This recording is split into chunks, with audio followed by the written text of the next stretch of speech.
back. We're somewhat recovered from DNC. Myself and Tourney over there. What's up, Tourney? We got Max in the house who's eager to talk. He hasn't talked for a while.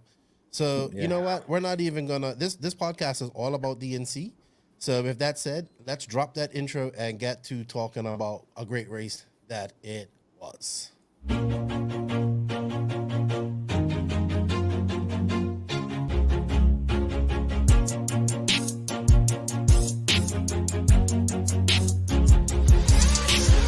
Nitro is the glory, but e-buggy pays the bills. Welcome to the No Name RC podcast. Get ready for some serious bench racing. But be warned, we speak our minds, express our thoughts, and sometimes things can get a little rowdy. Hate, and he just was influenced by the hate coming from the left, the hate coming from the right. And let's get back to more club racing and less of this money-grabbing book racing. It's hard not to be arrogant when you're always right. Yeah. See what I mean? That's exactly why people call you arrogant, Max. You may not agree with everything we say, but it's definitely worth a listen. And our pick, can you stop whatever you're doing? Join your host, Lefty the Great, with co-hosts and guests as they get together to chat RC. Hey, after that race that I watched this morning, I have to talk about it.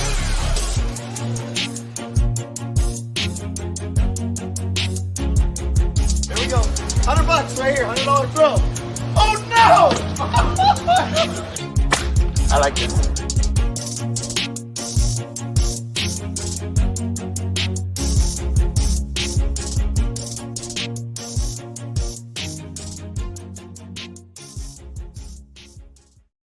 Yes, indeed. Yes, indeed.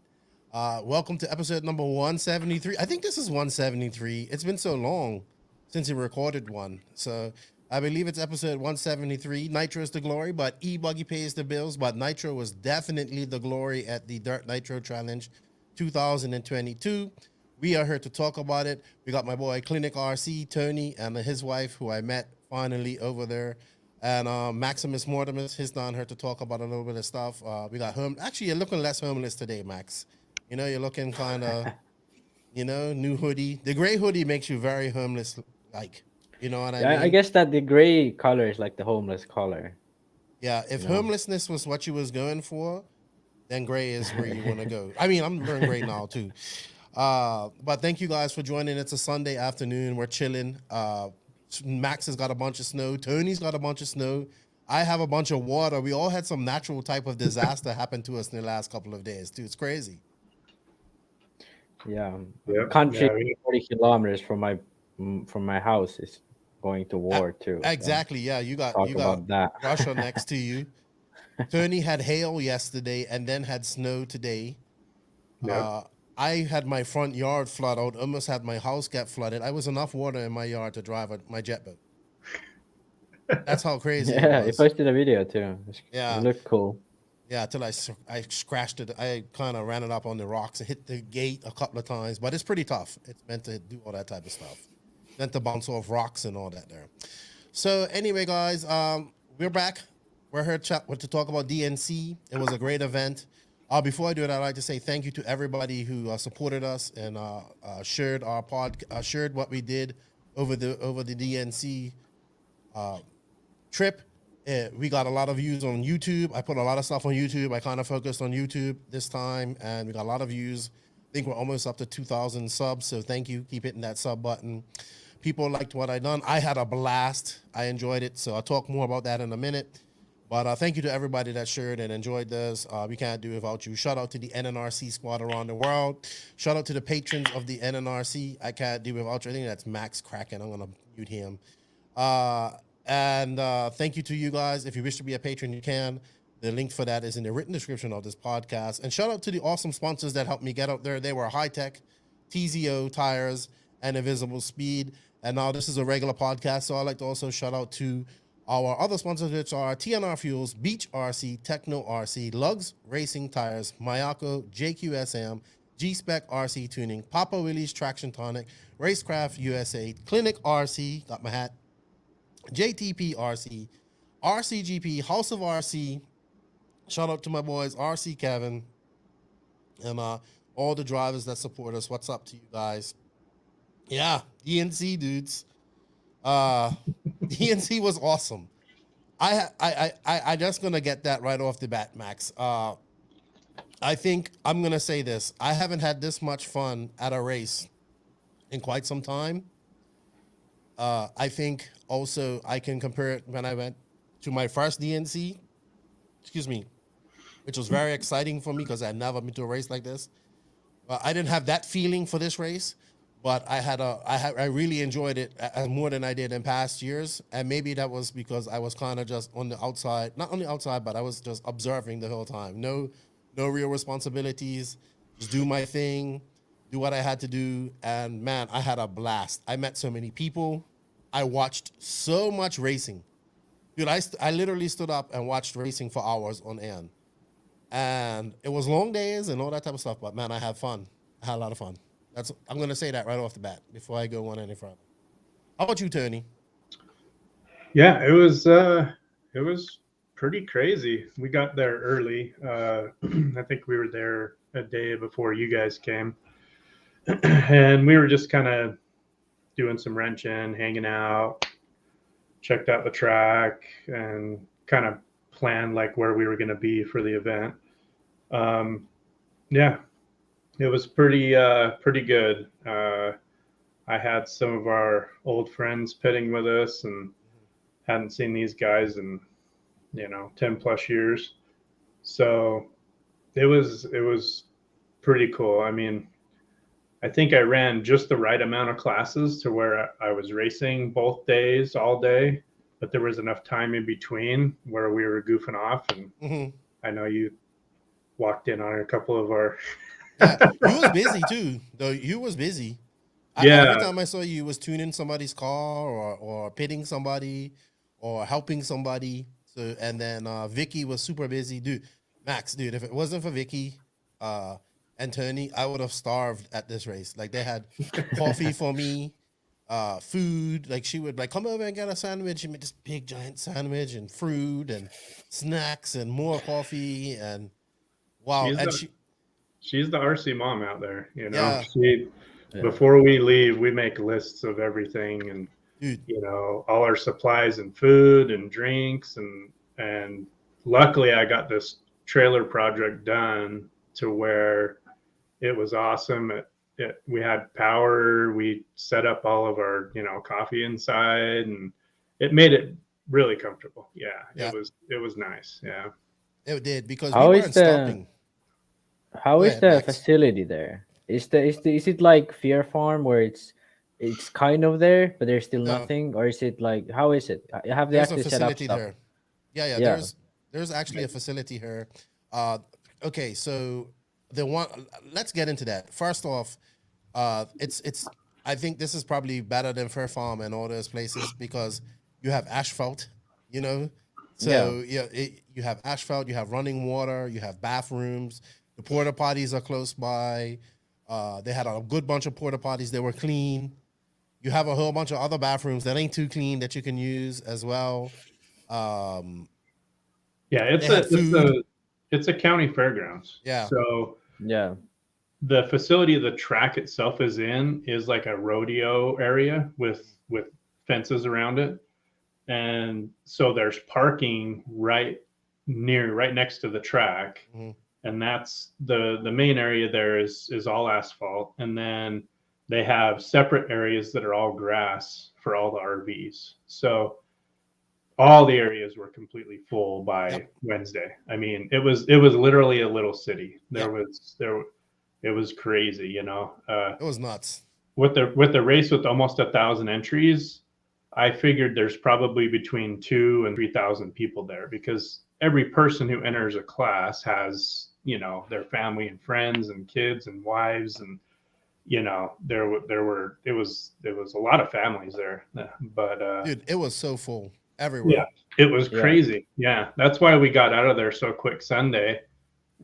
Because I was like, man, if we stick around for the mains, it'll take hours to get out of here. Like a concert, almost like leaving a big concert or a big soccer match. Like we gotta get out of here, and we watched it from the hotel. Yeah. So I think for me also, Max, it's like this time I also went in a few days early and kind of like what we did in 2018. So we went to do some. We didn't get to Santa Barbara, but we got to like Revelation. We went to Revelation for 2 days, I think, and so you got to do some testing and see all of that, and see all the inside stuff. Which I think Joseph and I, because we're going to talk about it too next week, we'll talk about more about that. But I got to see a lot of that and just observe. I was also staying with. It was like the first days there was me, Joseph, Mike Hill, Ronnefalk, his dad, Adrian, Per, which is the his photographer, Yeah. the guy who was there at RCGP, and Alex. So and we're all in this 5-bedroom Airbnb in Chino, right? It's nice. So me and Mike were kind of sharing a room. Joseph had a room, but Joseph was going to stay with Greg come start the race. He was staying in the trailer. So once that happened, I got my own bed, and that was comfortable. But it was 45 minutes away. So it was like a haul every morning. Get up at 6, leave at 7, be there for 8. Or some days we had to go earlier. The kind of last couple of days we came a little later. But there was no stopping in between. It was like one vehicle we all crammed into, and we went there. So it was like it was fun.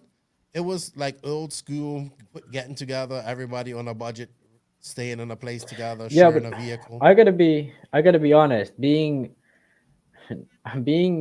a guy who has traveled to a lot of races, the most fun I always have is when you get an apartment with your buddies. So like the few of the Euros we've gone to, like all of the Finnish guys have stayed at apartments, like 10 people, around 10 to 15 people, and you rent a big house and you all stay there.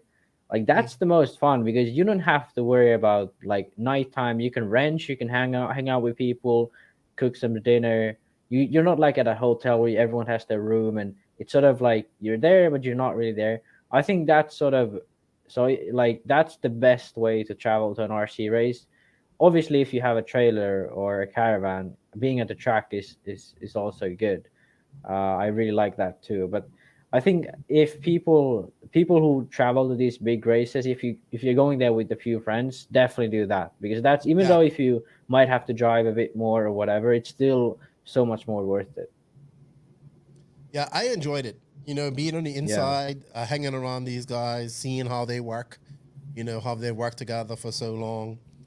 And I had fun. I mean, obviously, if you have a wife or a significant other, you can't do this. But it was all dudes, and it was like being back in high school. You can do that. Again. That's some guys do. More adventurous, but you can definitely do that. All right, yeah, but that was kind of our situation. We went. I met Tourney, I think Tuesday. We came to set up tents and all that stuff. So we set up. And it just kind of set up. As soon as we set up, it rained, and it rained, and it didn't stop, or it did stop, right? But it rained so much, dude. The Wednesday. All right, so let's talk about. Okay, so we did all of that. So we did that. Let's talk about our first impressions of the track on the Tuesday. Then, Tourney, you go ahead, Tourney. Then I'll go, and then Max, you can give your impressions from seeing it virtually. Go ahead, Tourney. The track was crazy. Yeah. I mean, you walk up and you go around and then you go around the front and the track is, I mean, we've all raced on big tracks and seen big tracks. And I wouldn't say that the dirt is the biggest track, but I think Joey makes some of the biggest obstacles, So you originally walk up on the track and you can't see everything because there's 5-foot deep holes and gravity cavities and these big berms carved out. So you first walk up and you're like, wow, this is pretty cool. And then you go walk up the driver's stand and you're like, God damn, look at all these, I mean, like 5-6 foot deep rollers in the front, and it's just, and then you're like, whoa, holy moly, this is crazy, and yeah, it was pretty awesome. A couple of guys that I went with, this was their very first DNC and their very first experience with a really, legit track. And they went on all day. Like, holy cow, our car's going to last through this, and I'm like, you're fine. You'll be fine. You'll be fine. Yeah. You know, this isn't a flat track with a couple doubles and some little bumps and whoop-de-doos. And like, this is the big show. This is like Supercross, you know? So, yeah, I was blown away. I didn't expect any less really from Joey. I mean, he blows our doors off every year, you know? Yeah. This was the best layout I've seen at a DNC since for a while. I didn't like that it didn't have a straightaway, but I was kind of all right with that. Yeah. Because okay, so when I first saw it, I was like, oh wow. Now, when I go back to 2018, he had that 6-pack, right? Which I thought was very cool, you know, but very dangerous for marshals, for drivers, and stuff like that. And I think this year, with the way that front pack was in front of the driver's stand, and the way it was kind of dug out, and it was just tabletops, so it made for less mistakes. You know, you had to still be precise, but it made it easier. So I like that. Dude, just standing up there, like when I stood up there, because the scoring and driving towers where I would stand almost every race, and it sounds like motocross, Max. All you hear is brap, like that's all you would hear. Like the guys would just come over the finish line, just crest that hill and just get in the throttle, and it just sounded just like a 2-stroke motocross, like brap, brap, and you just heard it lap after lap, like with 5 cars go brap, brap. So probably the coolest song I've heard all week, you know. And then you hear them and you watch and you go watch, and I just like I think the bull into the double triple. You just see these cars, like from where I was standing, you couldn't see. You just see them dive down into this bull. You don't know how deep they've gone down. You see some guys railing this berm, like trying to get as high as they can on this berm to hit this double, triple. And I'm just thinking, wow, this is like freaking Supercross, exactly like Tourney said. So to be there and see this, it was super exciting. I think when I think back to some of the most exciting racing, I could think back to probably one of the most exciting races that probably doesn't get enough credit was the E-Truggy race, to be honest, with Carlos Arredondo and Adam Drake racing. And those two went to battle, like, because Drake's really good with that E-Truggy, and Arredondo is really good with that Techno E-Truggy. And they had such a race side by side that it was like, when guys got good laps on this race and raced side by side and didn't hit each other, it was beautiful to watch, man. Honestly, I really enjoyed the track as a spectator. I enjoyed it, even when it got rough. You know, it was still fun to watch. It made it for exciting lines. Different people, some people out on the very far, like railing the berms, you know, and some guys who were more like Ronnefalk was one of them guys who liked to go right on the inside, you know, and he would get on that little spot of the inside of the corner, which wasn't too rough, or, you know, and he'd overtake guys there. But I think the track was like one of the best I've seen, because he had time to bake it, so he didn't have to rush it like he had to do in previous years. He had time to make it. It had time to settle a little bit, I think, too, which also helped, even though it still got rough, you know. Some people complained about fixing the track at night. I know Tourney was kind of blown away with it. It's like, I came prepared for a bumpy track, but it was smooth. But I honestly think if they hadn't fixed it, it would have just got completely annihilated, you know, and it would have been too hard. But we're going to talk about Saxton fixing the track, but we'll talk about that later. That's something I don't agree with. I think the track was fun, man. As a spectator, being there, and seeing, probably, you know, Joe is still one of the best track builders in the world. You can see his signature in a lot of things. And there was no freaking bridges, no crossovers, and no, I wish he had some better, I wish he had a step up or two. I do like step ups. So for me, as a spectator, I liked it. Yeah, I mean, like initially when I looked at the track, I was like, okay, we're back to how DNC should be. Because let's be honest, 2019, 2020, those tracks at Paris, yeah, he obviously, like, stuff happened. Like the track got flooded, he had to relocate it and all that stuff. But like, yeah, at the end of the day, those tracks weren't Right, that DNC-esque. They weren't the same. And then Thunder Rally, that was more of a typical Thunder Rally track, not like a DNC track. This was we're back to like the DNC. So seeing that those dugout doubles and tabletops in the front, uh, that hip jump on the right side, the sort of elevation, those rollers, the 90-degree corners, all of that. I was like, okay, we're back to how Joey does tracks, and it was cool to see. I really like that, and I believe like the layout itself was probably like the best we had so far, and like it was weird because during the qualifiers the track looked more rough than during the mains. During the mains the track itself looked pretty good. You had the lines, you could go outside, you could go inside. It was bumpy but you could still handle it, so that was perfect about it. I really liked the track in that sense, and I think this front section worked pretty well.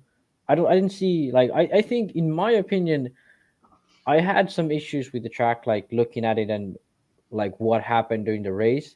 But that was just this one section. The middle, like the triple, and then the 90-degree, and then the triple out. I actually talked to some people on the Discord about it. I think the issue I really have is like those jump faces wore off, and then when the mains came, like some people when they missed it, they had to go like single, and then the other guy behind them went triple. So like mid main, we could see Tebow flying upside down in the air because someone rear-ended him. At the start, like Mayfield and Bornhorst had like a 15-second lead because everyone behind them just kept crashing in this because they were in a huge pile. So I think this is like I Joey has never done this type of section before, or if he has done, it's been with sort of it's been much easier. Like the first triple always must be as easy as possible, in my opinion, because here we could see like there was some gnarly hits where people just like went single and the car behind just tried to go triple, and then just like a huge crash, and like few marshals barely got saved. So that was like that's like the downside of these like dug out jumps too. Like these marshals are like if I was there I would just be like waiting for the cars to come, and if no cars come then I'll like go. I'm not going in there if I'm marshalling because that's insane. uh but yeah, I think apart from that center section in the mains, I like the track worked perfectly. In like the qualifiers, the center section worked perfectly because the jump phases were still good. So you had that lift off of the jump, so you could make the triples, both of them, and then go on that double single or single double, however which way you do it. I think if he had made it so that the double would have been even close to the same speed, I think then it would have worked actually perfectly. But now you had to do the triple to be fast, and then some people when they missed it, they would just break and get rear-ended. So that was like the only issue I really had. I think like some people were like, "Oh, well, it's the DNC. It's third night challenge, not easy." And like, if anyone says that one more time, I'm gonna shoot someone because that's like, come on. Like I've heard it so many times, and it's just silly. Like the challenge comes from the bumps. The challenge comes from like the way the track is formed, like the essence of the track. I think these sort of sections kind of kill that. They kill sort of the because you can't follow cars here. Like if you're following someone, it's like 50-50 you're gonna rear-end them. So it's like that's something I don't really like. But when the people managed to do those triples in the center, then it was perfect because you could follow like all the corners, like go inside, outside, those split lines. That's perfect. That was amazing. And like when Ronnefalk and Testament were racing, like in the e-buggy, they were good races, and yeah, that was good to see. I only issue I really had was the center section. That was like that's something I feel more people should pay attention to. Like things can should be have been difficult. uniformed. I know what you mean. It should have been like double, or triple. Easy. But like my point is that things can be hard, but hard in a way where you can still keep the speed up, but you're gonna be a tiny bit slower. Or they can be hard where if you screw something up, everything goes to shit, and then like other cars get caught up in it too. So there's sort of a sort of an idea where you do sections so that if you mess it up, you just lose time instead of messing everything up with it. So that was sort of the only gripe I had. Well, I did that because Maifield actually, that's where Maifield in e-buggy lost it. Like he Yeah. cased it, and Yeah. that was it. I tell you, who had a great line going through there. It was actually Cody Watson. He would just come over that first single, just hover over it, and then he would just double, and it was just as fast as anything else out there. And he was easy to do. That's something I wondered, because I saw a few guys do it. Like one guy in intermediate or 40 plus did it like almost every lap. So I wonder why no one really did it, because I feel it was just as fast, or like I don't think you lost much, and you didn't have to, like, you could go inside on the berm. I don't know if there's much bumps there, but you didn't have to go to the berm to the outside, because like Maifield crashed there like 3 laps in a row at some point in the main. Like a lot of people crashed in the berm. That was like the most common place to crash. So like if you could have gone to inside, then single, double out, I think that could have been more utilized. I don't know why people didn't do that. There was no lip on the inside. So if you come over the inside, you were casing the table, and then it was really hard to clear the double. So if you rolled the table and hit the downside, you could clear the first double. The first double was further apart than the second double. Yeah, probably that's the issue. Yeah, probably like 3 or 4 feet, a significant amount. So you had to hit the table somewhere in the middle to the outside to clear it and downside, and hit the first double with enough speed to clear it. Because the worst thing that would happen that I watched is people would short that first double and go right over on their lid. And then, you said, there's 5 more cars coming. The marshals are like, they're not going to die. So they just wait. Yeah. And it ends up being a 10, 12-second crash, Yeah. And it's not only that. It's not only for that guy, but the guy is jumping too, because at least one of those cars are going to get caught. Yeah. If they try to do that same line, but there was a huge hole down inside that berm too. Huge. It was a few feet around, and it was like this deep. Yeah. And when you hit it, I mean, it was like hitting a curb. I actually watched cars hit, and then they would go right over, and crash in the middle of the berm. And so you either wanted to rail the outside, or you wanted to cut down on the inside, fading to the middle when you took off the table. So that was a very tricky section, but it was good because guys that couldn't change their line or put the car in the right spot crashed all the time. Yeah. I think that is good, but I think the issue is, like, when you crash, usually crash so that other cars don't hit it. The position where you crash, sort of like if it was so that when you crashed you would go to the outside, there was a corner after or something, that I feel is more, it's better suited for the racing side of things. But when it's like triple, then you crash, and then you have, like, the guy behind you has to keep it pinned. That's when the issues happen, really, because you're going full speed into cars. And there was some gnarly crashes. I was surprised less cars actually broke, because like I saw some pretty bad hits even in a pro main. Like Tebow flying upside down in the air, like that was crazy. Almost hitting the Marshall too. It was funny watching one of the Treguier main, and where the cars did break weren't in that section. Yeah, it was crazy. Yeah, it was surprising. Yeah, they were breaking on the smallest jumps on the track, which was crazy. Yeah, it was gnarly. Even on the front section, I saw some cars hit so hard there, and I'm like, how did they not break? Yeah. There got to be a ton of holes down in those gravity cavities, and especially the second takeoff. The whole center of the jump takeoff was just mangled, and your car go off that like all sorts of, kitty wampus, and so that line you had to change too. I like that myself. I mean, if the track is totally smooth every day, it's in my opinion, it's less of a driver's track, because a lot of guys can string together 5 minutes full pinned and run some fast times. But you throw some bumps and holes, and then you tell him you can't run the inside, you got to run the outside here, and they start just folding. So that's why. That's why I love DNC too, because there was times like when I was there, I was like driving these lines, then the next qualifier, those lines didn't work. So I had to like get new lines. And I feel that is a skill a lot of drivers lack, even in the US, even though like that's very common, especially in the West Coast. But having the sort of skill to know which line to pick and being like quick to adapt. Like there are guys who do this one line very well, but if that line breaks, they have nothing. They just can't do anything.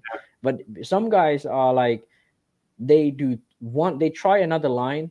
They first time they messed it up a bit, second time they got it. Like that's a skill I think a lot of people don't have.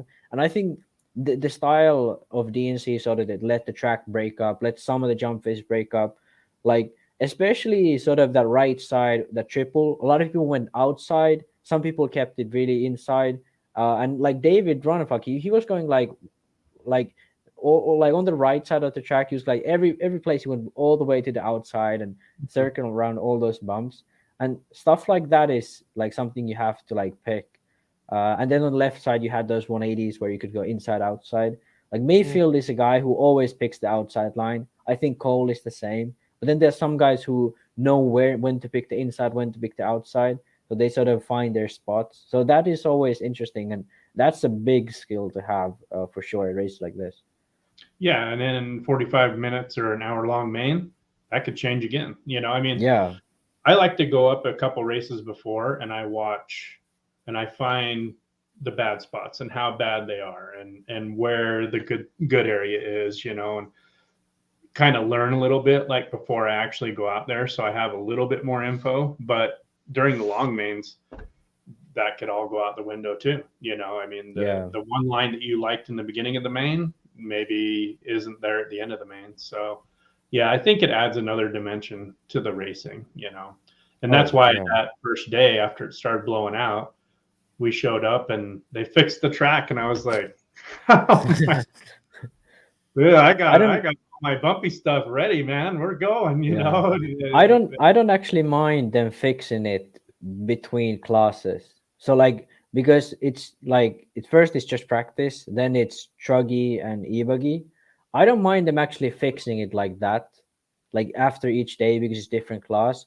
But if it would be sort of like buggy qualifying starts on Friday and then they have one round on Saturday, between that, I don't think they should do that. But I think when the classes switch, I think then it's actually not that bad. I kind of like it that way because then the bumps will still be there, but then you sort of like I think it could be even fine just fixing jump faces because like I think it's just about making the track sort of making it bumpy where it's most sort of preferable.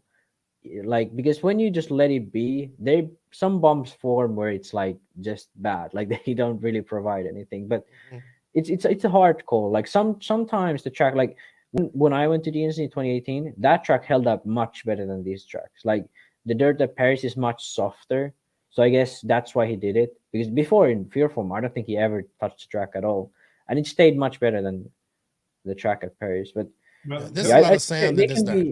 Yeah, they can be arguments for both sides. I don't like, but if he keeps it like super smooth, then I'm not for it. But if it just like rough out the really bad stuff, then I think it's okay.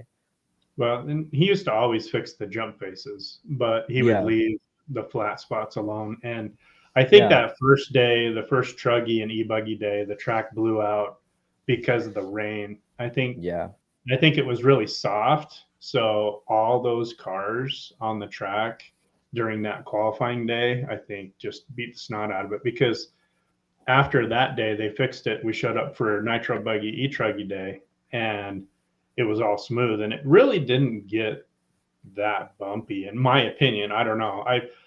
It looks different when I watch it on the videos than being there. I didn't feel like my cars were upset by the bumps hardly at all. So, but I watch on the video and some people would just be going down a lane and flip over for just because of a bump. So it definitely looks different online, but no, it was good. I was fine. You know, I figured it'd get bumpy again. It did. So, you know, good to go. I have to say that Wednesday was just horrible though. I have to say that Wednesday was miserable. It was cold and windy, and I was so glad that they only did one round of practice. If they tried to get 2 rounds in, Yeah. Dude, it would have been so miserable. It was the coldest day. It was windy. I just had a hoodie on. It was cold, but I braved it, and I stayed up on that tower and scoring tower and watched the racing. But Thursday brought much better days. So we had qualifying. It was Truggy and E-Buggy qualifying, which is what I like about DNC. It makes it a longer race, but I appreciate those days. It takes a long race and shortens it. Truggy, you ran Truggy, Tourney. How did your qualifying go? Not bad, really. I haven't ran Truggy in like the last DNC, I think about 10 years ago.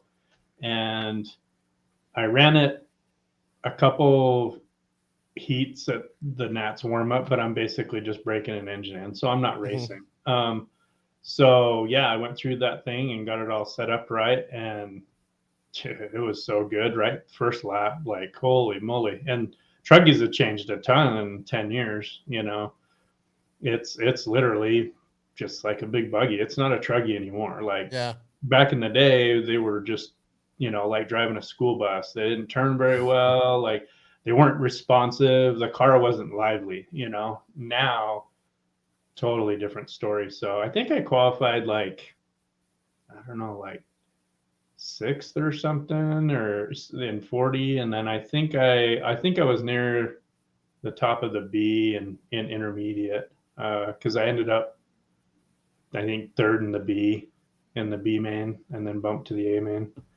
But no, truck was money. I didn't change anything. Just shock oil for daytime or nighttime, basically. Yeah, so it handled the track perfect. Well, in the pro class, Jared Tebow was your top qualifier, followed by Ryan Lutz. Ryan Lutz showed a lot of pace with the Kyosho truck. He showed a lot of pace with the Kyosho stuff, period, this weekend. Yeah. And Tebow was just heads and shoulders above everybody on that one. He had a 2 and a 0. So Ryan Maifield was kind of quiet in 3rd, I would say. You know, he didn't TQ any runs. He did get a 2nd. Born Horse. That's what he does. Yeah. I think Mayfield's just like over qualifying and just like, I just need to start. I just need to be in the race, and that's it. I'm not gonna pressure myself during qualifying and have to be TQ or have to be the fastest. I don't need to be. And Joe Bornhorst, man, who I think was one of the most impressive guys of this weekend, consistent again, like, you know, just a 4th place. And Barufalo was probably my biggest surprise in Truggy. Barufalo was a big surprise, period, all weekend. He was good in qualifying. He did, he kind of didn't do well in the mains, but it's typical Barufalo. Shows a lot of speed in qualifying, but lacks the consistency. And Truggy qualifying was pretty cool, I think. And then Ronnefalk got a TQ. He got the TQ the first round. He drove pretty good with the TLR truck. I think the guys just went and took those TLR trucks out to Rev the Monday before DNC to break them in a little bit. Like his dad was building it, and then Alex built his, and they didn't. I mean, they probably just went out there to tune their engines, got a little few laps on them. That's about it. You know, that's as much Truggy action as the Europeans gave. Well, I don't think anyone really practices Truggy. Like, I think even maybe some of the techno guys practice Truggy, but I don't think anyone else, like, they just run Truggy for track time. That's pretty much it. I will say this with Tourney, though, watching JQ's AE truck, which was probably one of the few trucks running the old body style, it looks just so much slower out there. And it's probably a placebo thing, but it looks big and doppy. Like, it just like... Yeah, but... and then the other cars like... Yeah, but it's pretty much like trying to fly like a bus. Like, the car just lifts up, the air is below the body. Like, yeah. It is what it is. But. Right. And then an E-Buggy, which was exciting, the qualifying event, Maifield actually obviously was fast as her. And then Bornhorst, Mr. Consistent. He looked so relaxed this race. You know what I mean? He actually, I got to interview him. So, usually he doesn't speak to me, but we actually got to interview. and I talked to him twice, and him and JQ actually fist pumped. Like, like, hey, The buddies now. congratulations. I guess. You don't know. JQ Now, can mess up anything. Joseph is now the average Joe, and Joe Bornhorst is now the above average Joe. By before far. they were both before they were both average Joes, so they had this sort of animosity between them. But now they're different sort of leagues, so they can be friends. Yeah. So they were battling over who was the alpha average Joe. Yeah. Yes, exactly. Well, now it's clear. Now it's definitely clear. A great weekend for Joe. I mean, he would want to win out of one of these, but I mean, this is more than he probably even thought he could do. I'm pretty sure. Yeah. Like TQ second in buggy, like and even Truggy and e-buggy, even though he didn't get the end results, like this is like I don't even remember when he had results like this with Techno. Probably like 2 years ago. Even then, like Justin Truggy. Motivation, dude. Motivation is new to prove yourself that you can do this, and to be now, I would say he's the number one SRXI in America, and to say, hey, look, you guys dropped me from this team, or I'm gonna show you what I can do. And when I talked to him, he seems super relaxed. He seems to be enjoying himself, and it shows. I mean, he had a good weekend. Obviously, like I said, just not the wins, not the results. Well, Nitro Buggy was good. He would probably want to win that, but Maifield just kind of walked away with it. Yeah, but I mean, if you're racing against Maifield, you just like wish something happens to him. Well, maybe if you're Fend, Ronnefalk, or on some days Testman, then you can like say, okay, I'm gonna beat Maifield. But anyone else, like, no, you're not gonna beat Maifield. That's just how it is. Ongaro, if it's a Euro style track. Yeah, but Ruffalo, top European her, third, Ryan Lutz fourth, Cole Ogden fifth, and Ronnefalk sixth. So we gave Ronnefalk got the mark of the beast, 666, his qualifications. Yeah. He's 666, so people started saying all this stuff online and all this type of stuff. But I guess good qualifications. The thing that made the difference, what it was there was so much, people were making so much mistakes. If you made one little mistake on this track, you lost so much time and you just dropped like that, like a rock. And everybody was making mistakes besides guys like Joe Bornhorst and Maifield and whatnot. I mean, and that's why you had you had Cavallari Don and C-Mains and all this type of stuff. Yeah. So like a lot of people. I think your Cavallari comeback is like it's not happening, at least not now. Maybe it don't start at DNC. You were hyping up like this was gonna be Cavallari's DNC and this was gonna be. I was wrong about that. It wasn't. I was definitely wrong about that. So just totally like that's how close qualifying was. I mean, like at the end of the qualifying, I was like, well, shit, who's in? Because you didn't know where people would fall. And dude, it was like some surprises there, I think, and surprises on both ends. But I think the two bump ups good. Let's talk about the e-buggy man. I know you didn't watch it, Tourney, but we're gonna recap it real quick.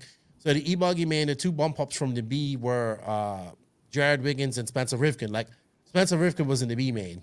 Like our word was that. So they had that race started. It was 10 minutes.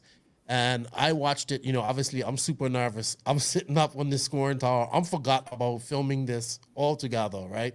Joseph is down there on the side, and I'm watching this, and I'm like, this is how I'm breathing. Like, my sphincter is doing this, and I'm just like, wow, like, this is amazing that we have, Ronnefalk's racing this car. And anyway, so they got out to the start, and I'm like, oh, Maifield and Bornhorst. It was Maifield, Bornhorst, Barufalo, Ronnefalk, and Lutz. They got out, and they kind of pulled away from the hill pack.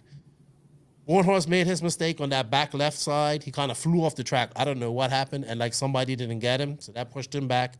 Then on that same lap, Maifield cased the jump, and that's when Barufalo got by. So Barufalo, Lutz, I think Barufalo, Ronnefalk, Lutz, Maifield, Lutz went. And then, anyway, we got to that race, get through that. Barufalo makes his mistake. Maifield makes, Ronnefalk gets by and he's in the lead. I think he's going to take over and lead this race, right? But you're still nervous. Then I'm like, hey, Lutz is catching him. Something's happening. Like, I'm like, what is going on here? Like, is Ronnefalk slowing down? Is I'm thinking like this is the Euros all over again, man. Freaking Breton like just caught him up and overtook him with like nothing left. So he makes some mistakes. Lutz gets by, and then I'm just like, I'm just all a mess up there on this scoring tower. I'm looking at Joseph. He's down below me. He's not looking at me. Anyway, it was an exciting race for me. Congratulations to Ronnefalk. He pulled it off in the end. Very emotional. I'm glad I caught it all on tape, on video. So hey, I had to talk about this race because it was so exciting for me. It was scary. You know what I mean? Ronnefalk made mistakes. Like, what is he doing? Like, I felt my heart like, just go through like in my throat. Or whatever the saying is. That was an exciting 10 minutes where I didn't really breathe. And him and Lutz put on a very good show as well. I actually caught that where they did the side-by-side thing, coming to the triple and going up. That thing was beautiful. Like, they didn't touch each other. And I think at that point, I was kind of like, man, if Lutz wins, I'm not even going to be angry, because he deserves it too. So, I got to give it to Lutz. Like, new chassis. He's been out of it for like 3 years now, like subpar results, few good wins, good results, but most of the time just not his usual self. But like it was amazing to see, like the first main and he's up there, like fighting for the win, like properly fighting for the win. So yeah, this is great. And I think people have sort of ruled out Kyosho as, the car is done. We've done that. Yeah, but I always said like the car is good. I think what they did with the MP10, they've gone wrong direction a bit, but the platform itself is good, and I think they finally have a guy who can prove it properly. Berton did it, and some other guys did it, but consistently, and especially in America, I think this could be the start of something good, and I hope it is. But I was like, when Lutz was leading, I was kind of like, okay, I kind of want Lutz to win this, but then like obviously I want Ronnefalk to win. First big win for him, and it was actually great to see. Like, and obviously for Joseph, that must be like a huge, and it was like a huge stone lifted from his heart, like to get that win finally. He was under like good. A big win under a car at this time. It was good. Talking to Lutz in the pits, he's happy. You know what I mean? Yeah. I haven't seen that many Kyosho cars at a race in a minute, so that's good for them. Maybe this will be the Red Army comeback. So we'll see. Truggy, Tourney, how'd you make out in your Truggy, man? The intermediate B, I won. I think it was 15 minutes. Just got out front, didn't crash. Ran like 80% and bumped up, and then 40 plus. I think that was the one that I missed a lap. I don't remember exactly, but I went. No, it was the intermediate A. I went from 14th to second or third on the first lap and never touched a car. So there was a lot of carnage, which I was hoping for. And I just kind of drove around everything. And after the first lap, I think I was in third because I think Wally was in first. And then he flipped over in the tables in the front. And I think second place hit his truck upside down and broke it right away. So he was out really early. And then I just kind of cruised around second and third. Guys were catching me, and I wasn't really duking it out for position. So I think I would have been up to about sixth. They missed a lap, so on live RC it's like 10th or something. And then 40 plus, I think I was like seventh or something. I didn't really record it in my mind, but I was right around mid-pack. It was right. Like I was talking to Babcock after the race. I think Tuesday when we got home, somebody noticed that it missed my lap and messaged me, and I'm like, I don't care. That doesn't dictate my weekend. I had like the funnest freaking time at a race, like you said, in years, you know. So I was like, yeah, it looks like it did miss a lap, but I don't care. It's cool. I you know, that doesn't dictate my experience, you know. So but that's cool, because that's something I want to touch on the end here. I wanted to ask your opinion. How did you find the starts with no straightaway, kind of staggered out through some turns? Yeah. How did you find it? You said you just waited, kind of wadded through the carnage. Was that where most of the carnage was for you? Yeah. No, the carnage came in that berm, like the berm gravity cavity. Mm-hmm. From there to the triple. I mean, I think on that first lap, excuse me, like Max was saying, there was somebody flipped over in the triple somewhere, and I just let it fly because it's the first lap. I mean, everybody's close. I got the most opportunity to pass cars, and I think I passed on the second triple. I passed either 3 or 4 trucks just on that one jump. I don't know. I couldn't remember which, but there was a gaggle of them down in there just killing each other. And I landed and then just did the double and rolled over and just like, I couldn't have done it any better. If I had 100 more starts in that main, I couldn't have done it any better. You know, like just lucked out. But yeah, I just sent it through the triple. My truck, I don't think I missed the triple, maybe a dozen times the entire week. Like I come around and do the first one. I said, dude, the thing just did it every time, you know, whether the track was fresh, whether it was old, it didn't care. Like I said, my cars didn't really get affected by the bumps. We kept up with setup changes pretty well, but yeah, I like that section. I like the starts. I don't mind not having a straightaway. Seems to be kind of a topic for a lot of people, but I didn't really mind it. I didn't notice it really, you know. I think the track was so fun and busy enough to where you just didn't even notice it, you know. Yeah. Cool. I enjoyed the starts. I think I filmed mostly all the starts of the mains, at least the first lap, and they weren't as bad as you would think they were, but it was true. Once you got to that triple section, it was like make or break it. Like people were like, like dive bombing into that berm. I was like, oh my gosh. You just see like 2 cars going up, railing that berm. Oh, that was so rad. All right, Pro Main. Let's talk about that real quick. So that started, and Pro Truck Main. I think the 2 bump ups were. Let's see. Let me bring this up. Bring up some results there too, Max, for yourself. Truck Main. The Truck Main. Maifield won. Surprise. But I'll be honest, it wasn't as. It wasn't a dominating win. No, I gotta be honest. Like, took a few minutes. Yeah. Testman, without that one crash, I think exiting the pits, like without that. Let me tell you about that. I'll tell you about that lap because I watched that whole lap on Valum. I know I watched that whole lap on Valum. Like, so Testman didn't get a good start, and he was he was 20 seconds behind at the when sort of everything settled, like the first pit stop's over, 20 seconds back of Maifield. Insane. And then like he got down to, I think the best he got down to was like 6 or 5. And then he had that lap where he crashed. Yep. So that lap, okay, so the start of the race, it was Tebow was out front, Maifield, Ronnefalk, I think, was there. And then I think it was like Barufalo and Tessman. Maybe not Barufalo, but definitely it was Tessman kind of in 4th. Or is that 4th? Yeah, I can't remember. 4th or 5th, coming, back.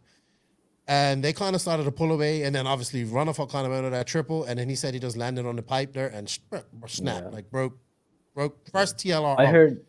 I heard a lot of TLRs had issues with arms pulling out. Like I think he said the arms was like intact, but he just pulled out. So I think Cavalieri had that same issue as well. But yeah, he did. I saw where especially in the trucks. Like I think I heard. I'm not 100% sure, but I think they said just pulled out, which was all 3 of them almost the same issue.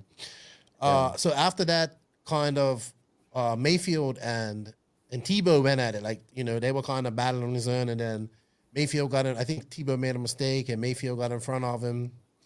And I think Tebow flamed. And when Tebow flamed, he flamed after he came over the loop. And he flamed like, it was so weird where he flamed. Like he flamed almost going up to pit lane. Almost. So we were sitting on top of the big corner tall jump. I saw that. We were sitting on the hay bales, and his truck came around, and it was all bop, bop, bop. It was running out of gas. Going by us, and he coasted around, hit the loop, and rolled down into the gravity cavity, and then back up on that tabletop, and it was dead. Like.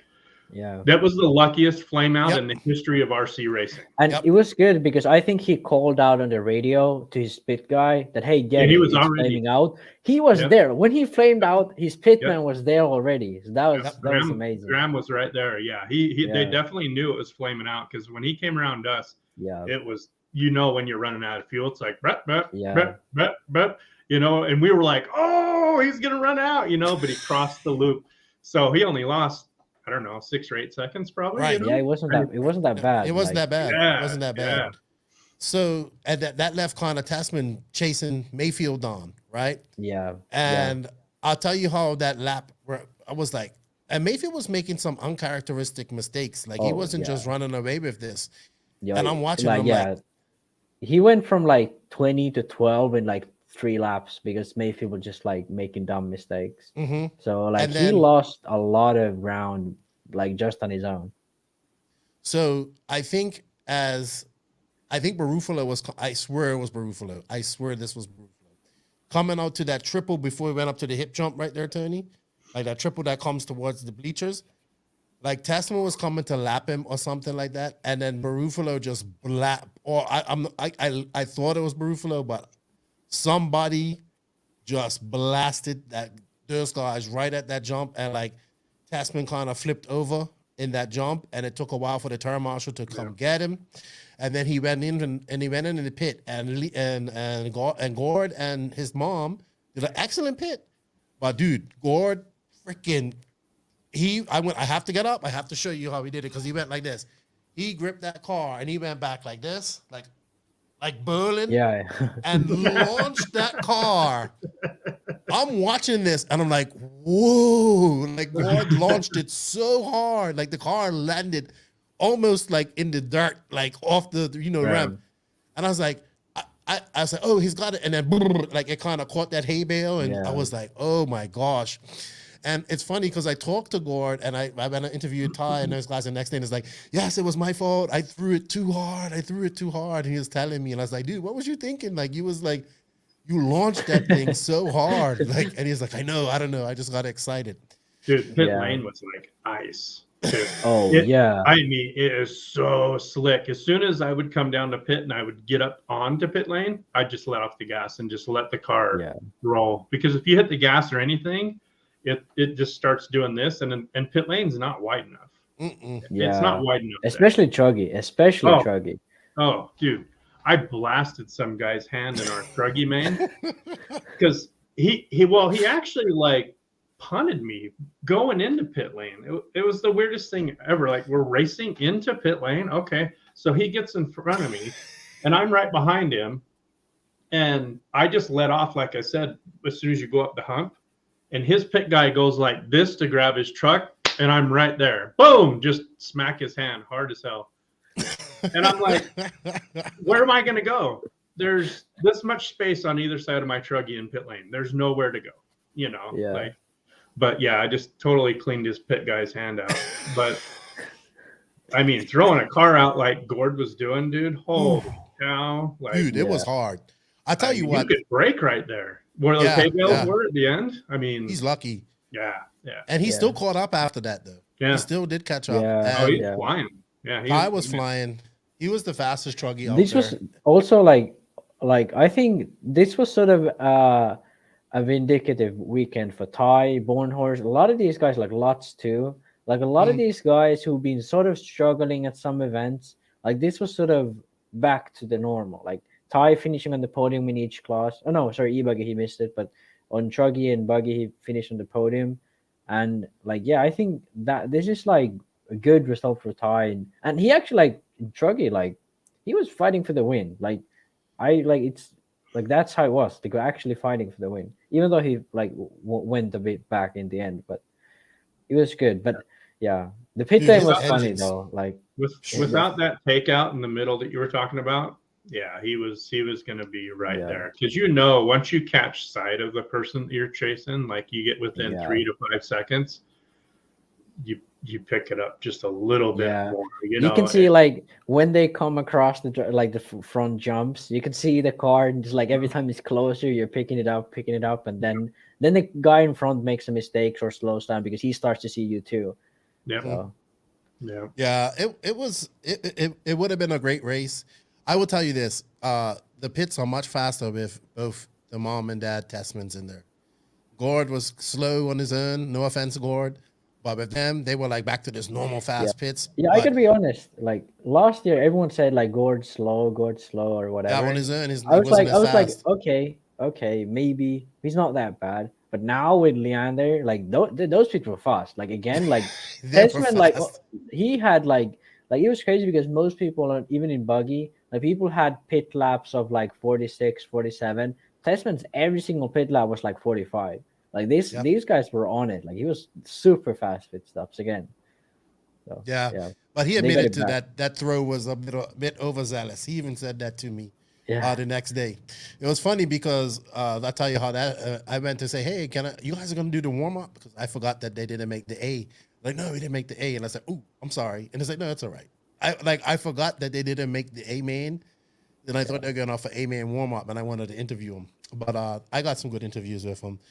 All right, yeah. So that ended Thursday night. I think that was the longest night we was there. Saturday. We got home. I think I got home after 12, and I was up to about 3, putting up video. So, and then nobody told me we wasn't going early in the morning, so I was up again at 6. That's a little RC racing joke. You always get your guys up early. Yeah. So we headed out to the track, Nitro Buggy. You know, Nitro is the glory. This is for all the marbles. This is the last day. The party's still going. They had the racecraft Rager and all that. That's another thing I wanted to touch on. The atmosphere was awesome. Like, dude, it was like there was kids everywhere just running around. There was people, just drinking beer. It was like camp life. Like, it was so many people that are just having fun. Like, honestly. Yeah. And I think that's that most enjoyable thing I enjoyed about it. Yeah, I think that sort of racecraft, like the atmosphere these brands have like brought up, I think that's something I've been kind of missing in RC. I mean, there has been some of that, but I think these brands sort of live by it. Yeah. So it's great to see that sort of brought up there. I think like JQ pits were always great. Like there's always stuff happening at the JQ pits in America. So like I think that sort of atmosphere has been missing for a bit. Mm-hmm. So I think it's good to see that properly. You can see that everybody was happy to kind of be there. The Europeans being there, kind of up the level. That too. There's just people walking around with beers. Like, come have a beer, like just a great atmosphere. Like everybody's smiling, having fun. I was like, oh fuck, like you couldn't help not having fun with them. Like that's the cool thing about it. So, Nitro Buggy Day, the buzz was on. That's my day. I was like pumped. Like Saturday, I was dead. Saturday, it all caught up to me. I didn't do much online. I kind of saved it for the finals. I was so tired. But Sunday with Nitro Buggy, I was like, all right, let's go. This is for all the marbles. And I enjoyed this day, too, to the fullest. I went up and started watching this race from sportsman. Whatever the first A main of the day was, I was up there watching it for that time and that spot until the A main. So I was up there for about 2.5 hours just standing and watching racing on Sunday, the last day. So one thing I did miss. I did miss the Pro B main. How did I miss that? Too. I missed probably one of the best races. I missed it. And who did bump up from the Pro B man though? Testament like dominated, but then behind him there's some good racing happening. Let's see. Race I can't remember who was results. the other guy. Nitro 40 plus. Nitro. Okay, here we go. So it was Tessman and Cole Ogden bumped up. Man, there are some big names in this B main, like Seth Van Dalen, Spencer Hackett, Robert Battier. Robert had a bad DNC. Tanner Denny, not a good showing for him on the S-Works car. Even one better than that. Renault Savoya, 7th. Tyler Jones, wouldn't be happy not being in the A main. Aiden Horn, Jared Wiggins, Cavallari. Woo! That's a stacked freaking B main, dude. That's an A main and a few nationals. Yeah. Yeah. Those guys would not be happy with the results. Like they would want to be in that A main. But I mean, if so much competition, it's hard, man. It's hard. It's hard to be. By the way, main. I want to shout out Lil Bump from the C main. Yes. This kid like straight up beat Cavallari, like straight up just beat him. Like that was insane. Like he was on it. He held his lines. He was racing against Cavallari, and I can't remember who was the other guy. Figueredo, I think. And yeah, he held his ground, and yeah, it was amazing to see. He's definitely super fast these days. I gotta watch those mains, but he came over to our pits quite a few times. He's a cool little kid. I just met him at this race for the first time. He's 9, and Vicky just loves this kid. He is the cutest little thing. Oh, she would definitely love him. He is so cute. He comes over, and I was like, "How did your race go?" And he's like, "Well, I would have TQ'd, but I got caught by some whappers, you know." And he's got that. And I'm like, "Did you just say whappers?" Like, yeah. Oh my God, come over here. You're the cutest little thing there is, you know. But he's super. This kid is awesome, you know. And his dad come over. We talked for a long time. They're the definition of the great little RC family, you know, like.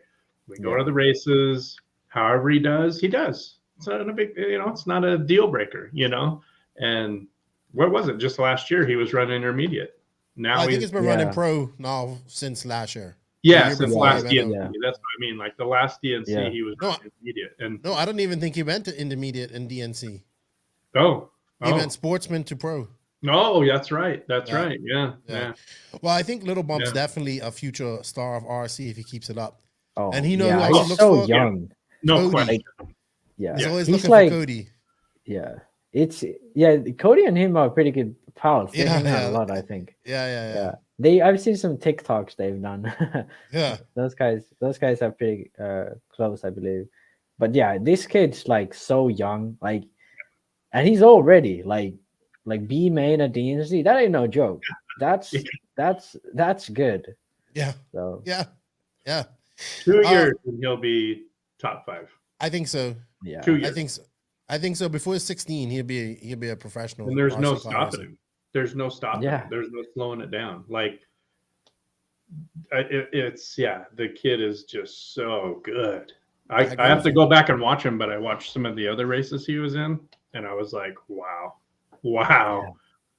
I've never driven like that ever. And the kid's 9. Like, and it's interesting, but he races quite smart too. He's not like because some of these young kids, they just like they don't see the other cars at the track. But he I saw him check up a few times, held his ground. Like he understands what he's doing too. Like obviously he probably doesn't think too much when he drives. Because like you're freaking 9, like what would you think about? But like he knows what he's doing. He knows like how to keep his car on the track and all that. So like I don't. That's what I mean. That's what I mean. It won't be more than a couple of years, and he'll be duking it out with these guys because he is that smart, and he does already think about that stuff. You know, I don't know if his dad's on the headsets telling him, helping him. Either way, he is comprehending that. You cannot push 100% every lap you're on the track. You know, it's up, it's down, it's up. But you have to be careful. There's a car coming in, and you know, it's those things that are clicking already, which is crazy. Yeah. And he's just so cute. Yeah. Oh, yeah. Yeah. It's just like you just want to hug him and He's take him. like this tall. He's just Yeah. Yeah. Yeah. Yeah, it's funny because the stand he stands on the driver's stand, like it's probably bigger than him. Like he carries it around always. oh, yeah. Yeah, he's so small. All right. Shout out to Lil Bump.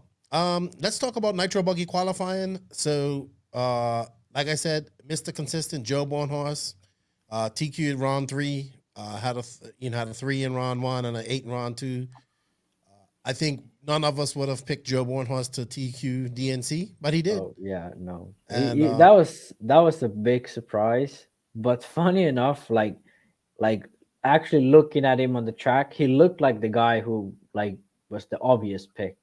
It was weird because like prior to qualifying starting, no one's gonna pick Joe Bornhorst to qualify against like Ronnefalk and Maifield and all these guys. But yeah, biggest surprise of round 1 for me, Frankie Contreras Jr., 7th. Wow. Yeah. Another young up and coming racer, you know. He raced intermediate at this race last year and won all 3 classes. He's moved up to pro.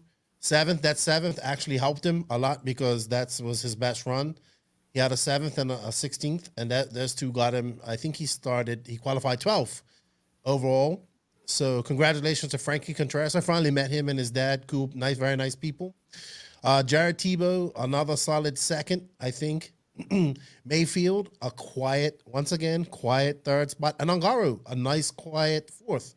You know, there was not much about Ungaro all week. And then his got like a 4th, you know.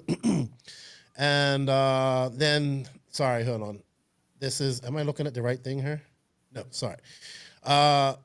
Ryan Lutz, 5th. Great qualifying for him. Very good run. David Ronnefalk had a lot of bad luck. I think in his first run of his qualifying, he was actually probably going to finish 2nd for the run and flipped in that triple, like flipped. A quarter flipped over in the middle. And then when he went over, it took a while to get him, and then his transponder stopped counting. So they gave him a whatever, and he finished during the first round. He TQ'd the 2nd round, I think, and it looked great.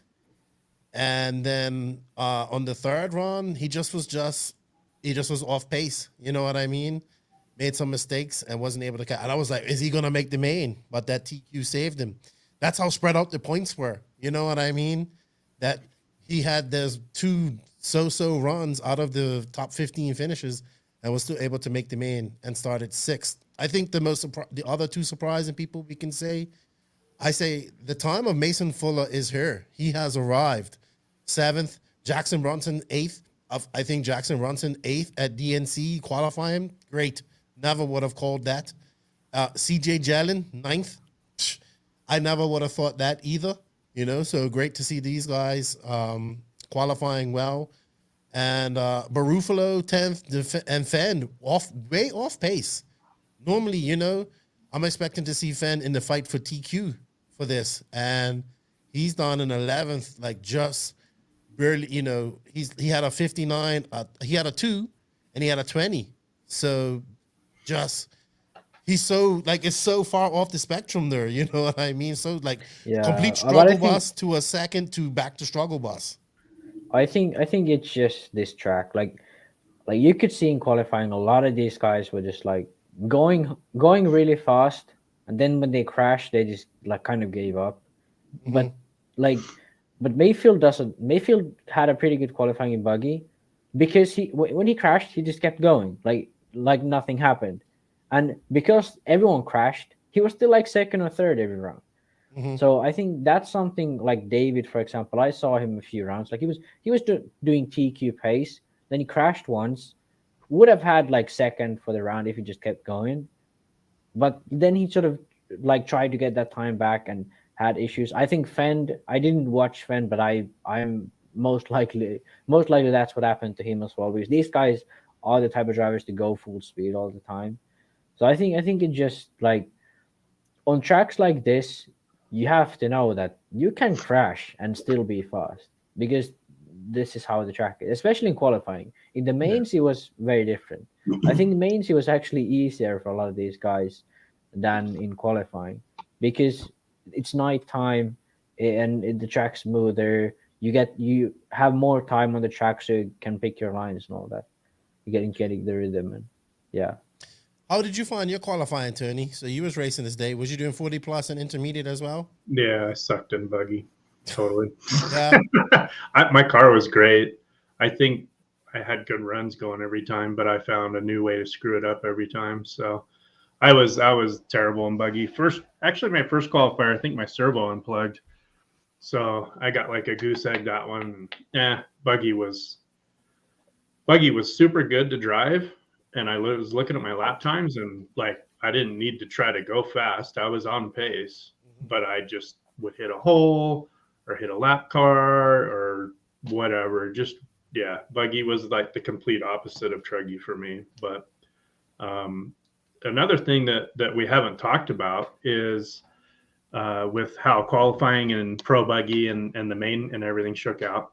So remember a couple weeks or maybe even a month before this race, how many people were saying, oh, all the locals are going to have all the advantages.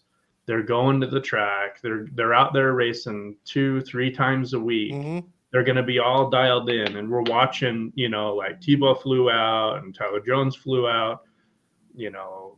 TLR was there like every week, testing, running their cars, et cetera, et cetera. Guess who didn't go out there?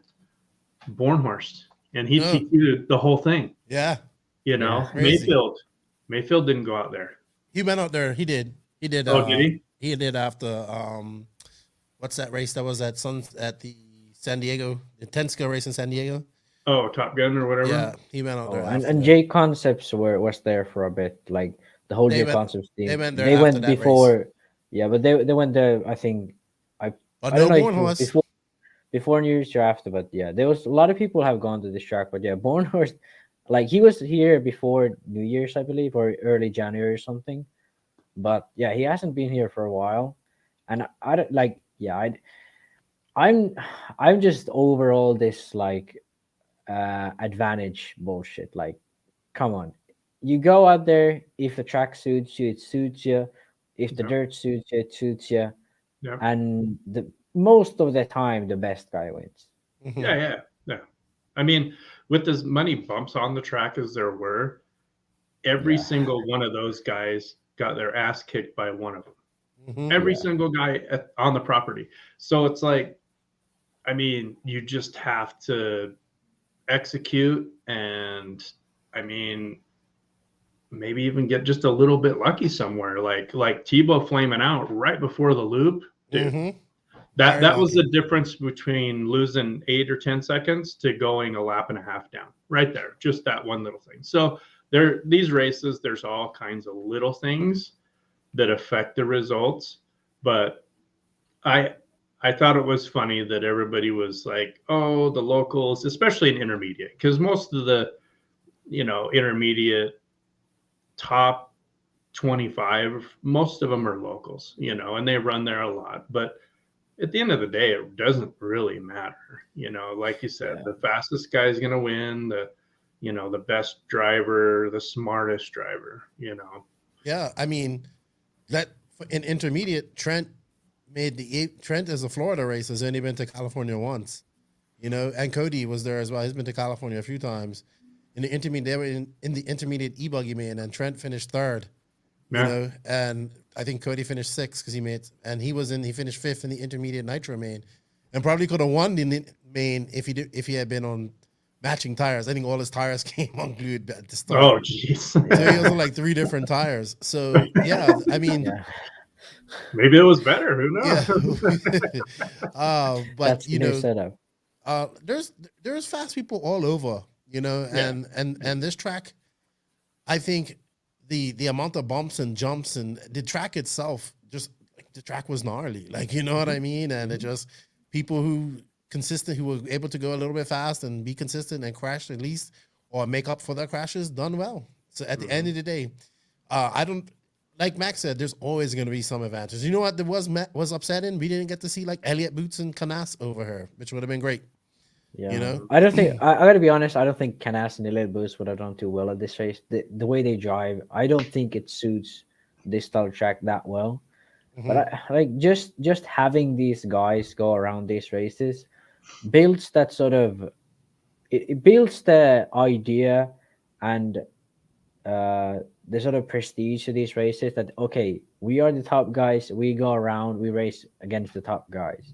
But right now, like all this sort of bullshit about oh you have advantage, this is what that, like it's just making it worse for everyone. So yeah, I think I think again, Bornhorst didn't go out there to practice and he DQ'd. So Yep. Yeah. here's the start of the Pro Nitro Buggy main here. Anyway, the atmosphere leading up to this was crazy. Let's talk about this real quick. What was the king out there thinking with the tramper filling? He must have been filling in that hole that you was talking about, Tourney. I don't know. I don't know what the whole idea there was, because you're not going to remove the hole. Right. When Scotty went out there, I was watching it because we went back to the hotel room and I was watching it from there. And Scotty went out on the live RC thing and he's like, what's going on? What are we doing? I think they were saying, oh, it's unsafe for a marshal to run down in here, you know. I mean, it's arguable. That hole is deep. Like, I wouldn't marshal that all weekend. That it was so steep, and like you said, if one guy wads it up in there, you got eight or 10 more cars coming. I'd just wait for them to all go, you know. And if they all wad up, then they all wad up, you know. And I don't know. I can't imagine that he intentionally went out there to try to smooth the track out. Right. I just think he saw it as a whole, like, and was like, hey, this needs to be fixed. Yeah, like that was not even the worst spot on the track, you know what I mean? So if he was doing it to try to smooth the track out, I think he would have done it somewhere else, you know. Yeah. Just me. I mean, I was just like, what is he doing? I don't really know, like, one shovel guy on the track, like before the main trying to fix it, like I don't even know why. And even if he fixed it properly, what would have helped? Like, because it's everyone's running on the same track. It's not like the AE guys are only guys who crashed there. And looking at their weekend, I gotta be honest here. Like it didn't help. Like even fixing that bump wouldn't have given them any help. Like they barely made the mains, and it's like Ungara was there, but even him was like struggling. So exactly, that's what I mean. That one bump ain't gonna make a shit of difference, you know. Yeah, it was Yeah, I don't know what they were doing, but that was definitely weird. I don't think I've ever seen that before. I've never seen it either. But I just had to mention it because it was on the internet a lot, and it wasn't a shovel, people. It was a tramper. It was he was scraping on the sides of the berm with a tramper and then tramping that hole. So anyway, so the start of the race started. It was I mean, this is what everybody was here for. It was the atmosphere was great. Like, people were screaming, drinking, like, you know, everybody, like, when they were introducing, I think Cole Ogden got the biggest, I think he got the biggest applause, and you could just feel it. Like, this was Nitro Buggy here at DNC, and when it started, I just kind of, you know, I was nervous. My nervous kind of went away when, like, Ronnefalk fell way to the back. I was like, all right, now I can focus on the race a little bit more. But, man, Joe Bornhorst and Maifield just kind of fucking just kind of got out to a lead, and just that was it. Like, I mean, nobody had nothing for either of them. I think once they got out to that lead, and then that whole backpack of guys were just, the race was really from third on to sixth and seventh. And but I mean, it was already on the first lap. They had like what's it, 5 minutes done, and T-Bar is like 15 seconds behind. So like straight from the start, like they just got like, neither had anything happen. They had a clean start, and everyone behind them just crashed all the time. So, it was cluster behind them. Yeah, it was so bad. Yeah, but I mean, it was interesting. I'm really disappointed that sort of does not see Fend and Ronnefalk get out front in the start, because looking at these guys' laps, like just their race pace was like so good. Fend made a lot of dumb mistakes because Fend was So did like Ronnefalk, man. He made mistakes in the beginning too. he made two, but like Fend was like fast. He was like Hmm. faster than last year, but he's just like he had the third place locked down.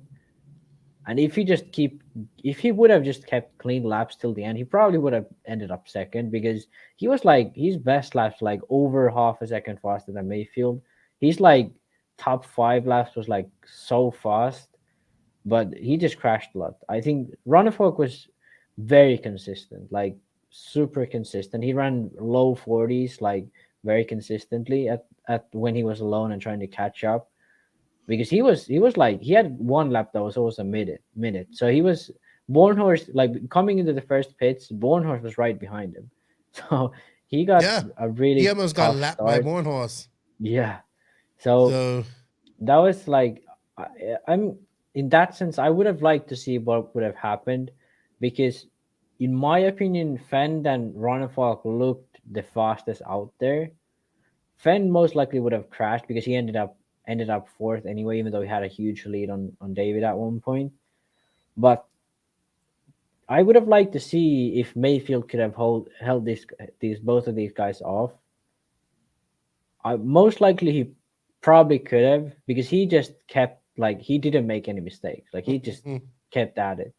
But it would have been nice to see sort of a race for the win, because I think that would have been really possible had everyone like on the top back had a good start. Yeah, I would Yeah, have to agree with you. Go ahead, Tony. Go ahead. and Sorry. Mayfield's not pushing when he's got a lead. So, Yeah, Dakota down in 10th. Oh, I'll put $100 on the table. He's going to throw down a heater. But like you said, he's going to have the next 3 laps are going to be 47s, 45s. yeah, I mean, when you're in 12th, you better throw down a hot lap. I mean, yeah. I don't think anybody had the consistency to No, David challenge definitely had, because either I one of looked. these I guys. went through laps one by one. Like David did, I think I can't remember like like full tank of laps under 41. So that was like no one had anything similar to He that. was also the only one Yeah. doing 10-minute, 9-minute pits too in Yeah, this so main. like David was next level in terms of like consistency. Like he caught up like 15 seconds to like Mhm. Testman in like 2 tanks. Like Yeah. just driving, not like crashes on you, just like on track, like pace wise. So like that's why I would be interested to see like could Mayfield have matched that, because like Fend was definitely fast on like his fast lap. He could do like 39.6 or 39.7, whatever was best lap. Then he could 39.9 and then low 40, but then he'd always crash. So he had these 3 lap sort of stretches where he had super good pace, and then he'd always crash. And that's why Fend was closer to um Fend was closer to Bornhorst and Mayfield at the start of the race than he was at the end. But like Ronnefalk was the opposite. He was actually closer to the front guys after the first pit stops. Like he was further away after the first pit stops than he was at the end. So that's why I'm interested to see I would have been interested to see like could he have actually matched them? I think, but I mean I gotta be honest. I think Mayfield would have still won it, but I'm just I would like to see the race I know because what you mean, but But that's because I yeah. just mean like Fend, unless Fend's in Oh yeah. unless he's in the top 3 halfway through the race, I think it's. Yeah, I I think kind of agree. I'll say it. I think it's blowout. Like, Yeah. it's heater and then 2 marshals and then heater and then 2 marshals. Yeah, Um, I kind of get that, but Fend speed is like, but I think that's how he bases his races. He tries to be so fast that he can crash. hmm. I think that's just like they've chosen like him and Barry Baker. Like maybe they talked about it, most likely not, but they have made the decision, unconscious or not. Like they have made the decision that this is the way they approach their racing. we try to be so much faster than everyone else that we can just crash whenever we want. So I think that's what Fenn tries to do, and that's why he needs to get out front so he knows, like, okay, now I cannot crash, now I can. But when he's all the way back, like he was here, he doesn't really know. So he doesn't know where he can push. So he just pushes all the time, and then he just makes mistakes. I think that's what happens to him. And I think that's why he blows out, because when he doesn't have that sort of knowledge of where I actually am I leading, am I not, or could I catch these guys or not, then he just starts to make just like dumb mistakes.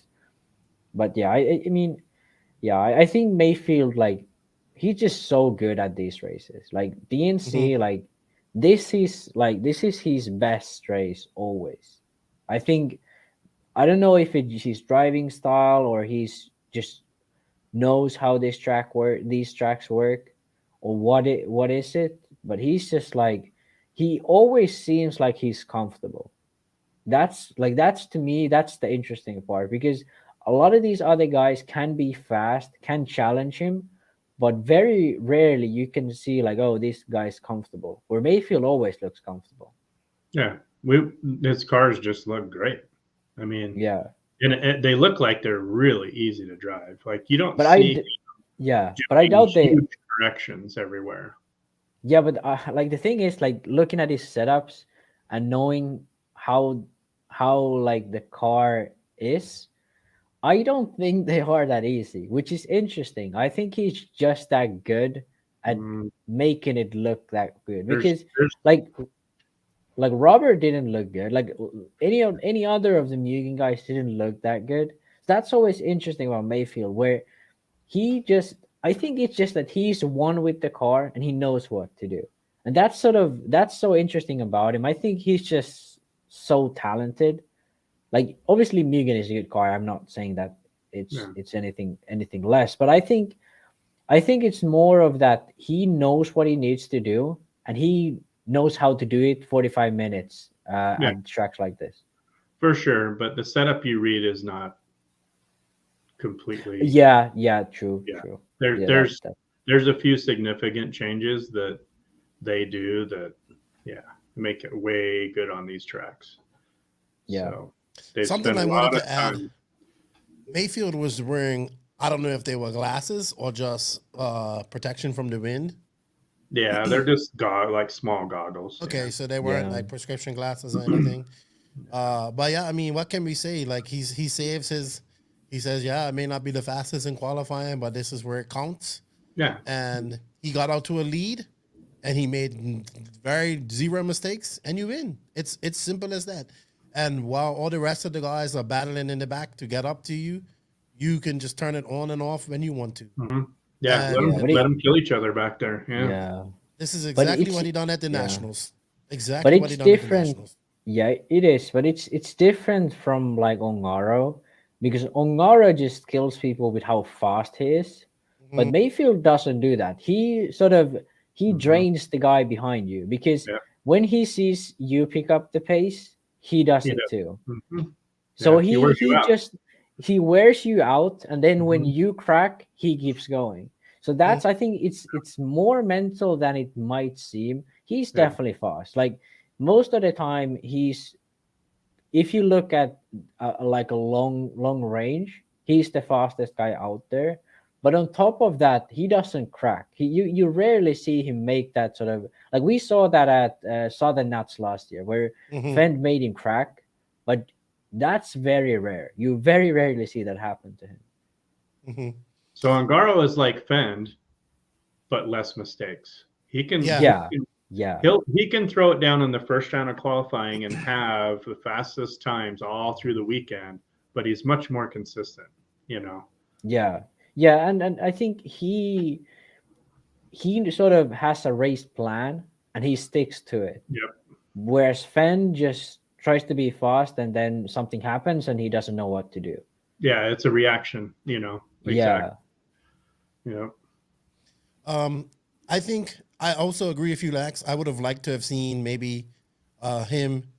It's a lot of would have, should have, could have, But maybe if Ronnefalk wouldn't have had such a bad start, he would have been in the mix. But that's racing, you know. And when I talked to him afterwards, he wasn't happy with 5th.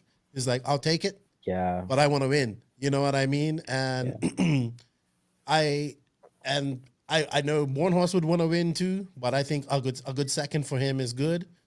And I think these guys that battled it out from behind were the real race. And just, man, Maifield, man, I mean, what can we say? He does it again. And it's like until somebody finds a way to stop this, he's going to do it over and over again. So it's going to be interesting to see what happens here at the Worlds. To me, the scary part about this is I think David was the only guy who seemed close. And I think even he probably wouldn't have won it in the end. So that's, to me, the scary part. Obviously, the Worlds will be completely different. I think, like, we saw it in Perth. Like, Maifield had all the keys to, like the car probably was good. He had an OS engine in the main. There was sort of no excuses at that point. But on tracks like that, he isn't as dominant. And Ongaro, with his raw pace, could just dominate over him. So I think that will be an issue of him at the Worlds again. But this time, he's better off, like, going into the Worlds. Like, the way he's dominated for the past year, like, that's, like, very rarely have we seen, like, an American guy like this. Like, Teston was the last guy to do this. I would agree there. Very good race for him, man. His program is his whole race program's good right now. You know what I mean? And he's the top driver. I will say this. I think the Euros suffered from that was close, wasn't it? Yeah. I'm not making excuses, but I will say maybe a little bit of rust. It's been a long time since they've raced each other, but to be at a race on this level where the Americans have been racing for so long, I'm just saying maybe just a little bit, but no, man. Mayfield just blew these guys' doors off. Simple as that. But being honest, like, David is the only guy who races at grip levels like this. Like, like Finland, Sweden, anymore, like, these days Denmark isn't even like that, but basically Finland, Sweden, maybe like Estonia, like, that's the only places where you have this type of soft dirt. Like, anywhere south from there, it's so hot. The dirt is always like rolled out. A lot of these tracks use sugar or something like that, and it's very abrasive, high speed, no jumps, or the jumps are they're very low. So, like, someone like Robert, like, he shouldn't do good at these races. Like, I was surprised in 2018 to see him do that well, finishing, I believe he finished second. But, like, I'm not surprised that the Euros didn't do that well, because, like, and also like Ungaro's, like, the way Ungaro and Canada set up their cars and the way these cars actually are, like, they aren't made for tracks like this. So yeah, it is what it is. I'm not even surprised. Like, I feel like when we saw Ungaro and Robert and David be, like, on the top, like fighting for the win each time at DNC, I think that was just, like, Americans underperforming. Now Americans have picked up their level, especially Maifield, and now we see sort of where the Euro should be. That's my take on it. Okay, I could deal with that. Tourney, your synopsis on the whole Pro A main, and then we'll move on to a few more, like, what we didn't like, and then finish up on the DNC recap. Yeah, we watched that. I watched it from the hotel room, and it was pretty amazing to see, Ryan just throw laps down again. Like we've been saying, he's not gonna set the world on fire with a fast lap, but it's like, 10, 15 in a row, and over the long haul, that's what it's all about. He knows that now. Like 10 years ago, he would go out there and try to set hot lap, whether it was the main, the qualifier, practice, didn't matter. Wanted to be the fastest guy, period. Now it's totally changed. And it's it's a 45-minute race, and he just chips away and chips away and chips away, and pretty soon he's 10 seconds out front.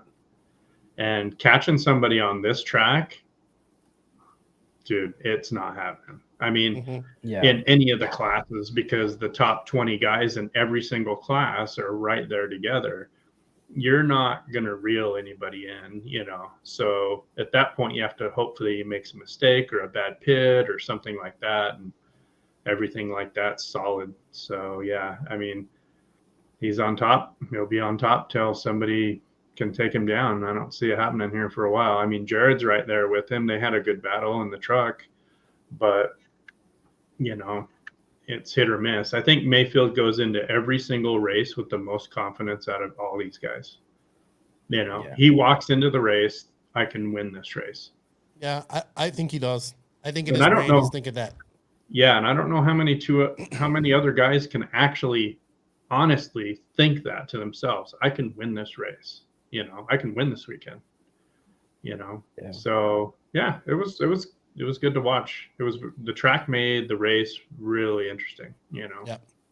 I just wanted to go over. So Ty Tessman was third. I think that was, dude, after being in the B main. Yeah. Third.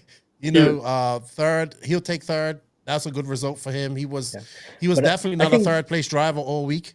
But yeah, I think Tony made a good points in our notes that he shouldn't qualify in the B. No, he shouldn't. No matter if he has a decent weekend, medium weekend, bad weekend, no matter how his weekend is, at the worst, he should be 8th after qualifying. Yep. Since he joined X-Ray, he's been back at times, but he's never been fully back. I think you can just lock it in that, he's not a pillable guy. I think at this point, you just gotta say it, because this guy was the dominant guy. He was young. He was I don't know, barely 21 or 22, something like that. He won the Worlds, won every single race in America, pretty much, dominated everything, and then just slightly has fallen off, and now he just wins one race here and there. That's good. Yeah, other people have probably picked up as well. Okay, but this guy was the guy for since 2012 up to 2015-16. So think about this: if you handed him an HB car, would he improve immediately? At this point, I gotta say yes. Yeah, I think so too. Yeah, because I think so too. I just don't think he's never really gelled with this car. You know what I mean? Yeah. And then throw in the tire change, engine change, being stuck in Canada for a couple years. Yeah, that didn't help for sure. So I think, but a good comeback. You shouldn't be in the B, but a good comeback. Put your head, man, his engine sounded the best all weekend.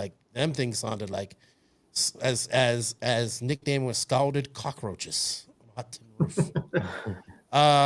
Okay. Man, I have to say this. The time of the Iceman has cometh. Mason Fuller, 6th. What can we say about this young man? He's getting better each race. Not on pace with these guys, but 6th place. He's loving the HB. Yeah. Talking to him, he's enjoying it. He says, I'm faster with it than I was with my TLR.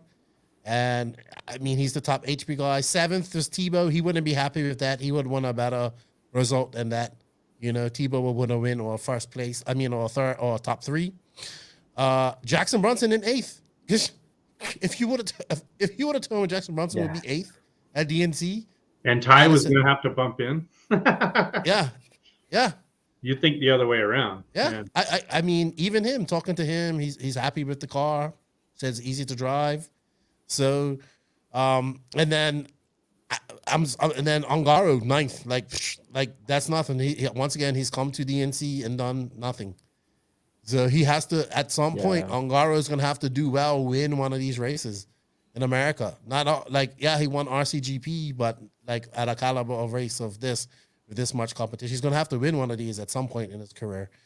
And CJ Jalen, ninth. I think CJ Jalen, a ninth is good for him. He he's kind of, I was talking to him, so he's kind of like moved out of his house, like, and has moved in with his real dad now, and then, so he's not doing RC with his stepdad anymore, and he's got this private guy sponsoring him and stuff like that. So he's kind of, he just went 18 too, but still a nice young man, and I think ninth's a good finish for him at DNC, considering that he doesn't race much, and I think he's interesting because when he raced for HB with Testman, then especially after they both switched to X-Ray, like this guy looked like the next Testman. Like he was fast. He was younger than Testman at the time he made the first A-Mania at the Worlds, I believe. He made 2018 and the Worlds in May. So like he was like, this kid looked to be the next Testman, but then just like when he had to leave X-Ray, all that stuff. I think, I don't know if it was him or the people behind him or what happened, but yeah, he just didn't. I don't know if he lost interest or he lacked support to make things happen. But yeah, it didn't look good for a few years, and perhaps this sounds like he's back. Start. Yeah. Ryan Pavidis in 11th, a good finish for Ryan. And Cole Ogden, he had the bump in, and Cole's probably gonna get angry at me, but I expect better than him. You know what I mean? He should have. You know what? I'll be a contrarian. I don't expect anything from Cole anymore. I don't expect him to do. When I go to a race, to me, Cole could qualify in the C. Cole could qualify second. I don't really know anymore. He could do anything from 25th to second. I don't have any expectations for him anymore because that's how he is. Wow, Max, you lost all faith. Yeah, he's a guy who can do good, can do bad. I don't think he even knows himself what he's doing. He just goes out there, drives. Sometimes he blows out. Sometimes he starts good, wins a semi and then gets disqualified because of a too large tank or whatever it was. Yeah. Which we still haven't got the results from Raw, by the way. But at this point, I don't expect anything from Cole. If someone says, Cole qualified 25th, I'm like, yeah. If someone says he TQ'd 2 rounds or TQ'd 1 round and finished second after qualifying, I'm like, yeah. It's the reaction is the same. All right. I get that. Ryan Lutz, 11th. I think he broke. He said he broke something, but he got up to 4th at one point in this race and then just kind of fell back. I think he had a great DNC for Ryan Lutz. He showed a lot of pace. Kayosho looked good out there. Big tent. Maybe not a big team, but they had, a lot bigger presence than what they had at the Nationals. Yeah, at least they gave him a tent and he didn't have to pit in a van. Yeah, so I think the river. Yeah, I think the future looks good for Lutz. Look, dude, I'm gonna be straight up. Spencer Rifkin, Associated, not a good weekend for them. Revealing of a new car and not doing too well. I think Mayako wins the new car reveal. No, actually Mugen does because they had the first. They have the new Mugen. Okay. They ran the same car last year. Yes, we know this, but you know what I mean. But Associated cars, a lot new. The E-Buggy's a lot, very much new, and just not a very good debut for them guys. They want the AE guys are just on the struggle bus. Aiden Horn, Cole Tallard, those guys were just, struggling, But this is actually what happened last time too. But you can go ahead, Tony. So I think in silly season we kind of hit on this a little bit where AE lost quite a few guys, and I think there's a lot of faith in the top guys, and if Angaro and Rivkin don't really make it happen, it's going to look like a bad weekend for them, So you look at the other teams, and they've got quite a few people out there. I don't know. I don't. Did they go out and practice a bunch before the? I don't. Yeah, they were at this track. They were testing the car. They had made a video about it and all that stuff too. So and unusual for Aiden. Aiden usually is in the mains, but he said he hasn't been really racing 8 scale a lot. They got him racing 10 scale. I don't think he has ever been good at a DNC though. Yeah, he has. Like he's only done 2, 3. Yeah, like let's be honest. Like Aiden Horn had good nats. I've never seen him do good at 8 scale anywhere else. He has. He's finished 5th at some other races. Yeah, well, 5th at some East Coast race is not. No, but like, these are races with the same competition, not the European guys, but you know what I mean. Yeah, but it's different though. Like, I get it. 5th is okay, but it's not like DNC main fighting for a good position. You know, it's different level. And one more shout out before we do this, before Max goes ape shit on AE. We gotta talk about Frankie Contreras. Frankie Contreras Jr. Finished. He broke. It looks like, and he broke with only 3 laps in, or 16 laps. Sorry. Unfortunate. This is another fast kid. I would like to see him get out of the West Coast area, maybe get down to some of these bigger race time events, and see what he can do there against those guys. But super impressive to make an A-main, you know, at 14, 15 years old when you was running intermediate last year. Now, a lot of people will say, well, this is like his home track, or, you know, he practiced there a lot. But, hey, you made it. You made a freaking A-man. Congratulations to you. And I like to see him race some more. So TLR, make some money on the budget for him and send him down to race time and those events. All right. So real quick before we close up, because I don't want to go over 2 hours with this. 980 something entries. Too much? Nope. You say too much? You say, as a racer, did you feel like it wasn't too much? I was expecting to be there later every single night. So I think, you know, I told Vicky when we went there, I said, don't even ever plan of leaving the track before midnight, you know, or 1 a.m. So we prepared to just kill ourselves. And even with all those entries, dude, we were out of there at 10, 11 o'clock. I have to give it that. With all those doable. entries, I think that's doable, you know. I don't think every race should be like this. I think that the excitement of this, with the Europeans coming and all that type of stuff, more people came, more people signed up. I have a lot of people like, well, Joey made $100,000, and I'm like, so what? Like, you know what I mean?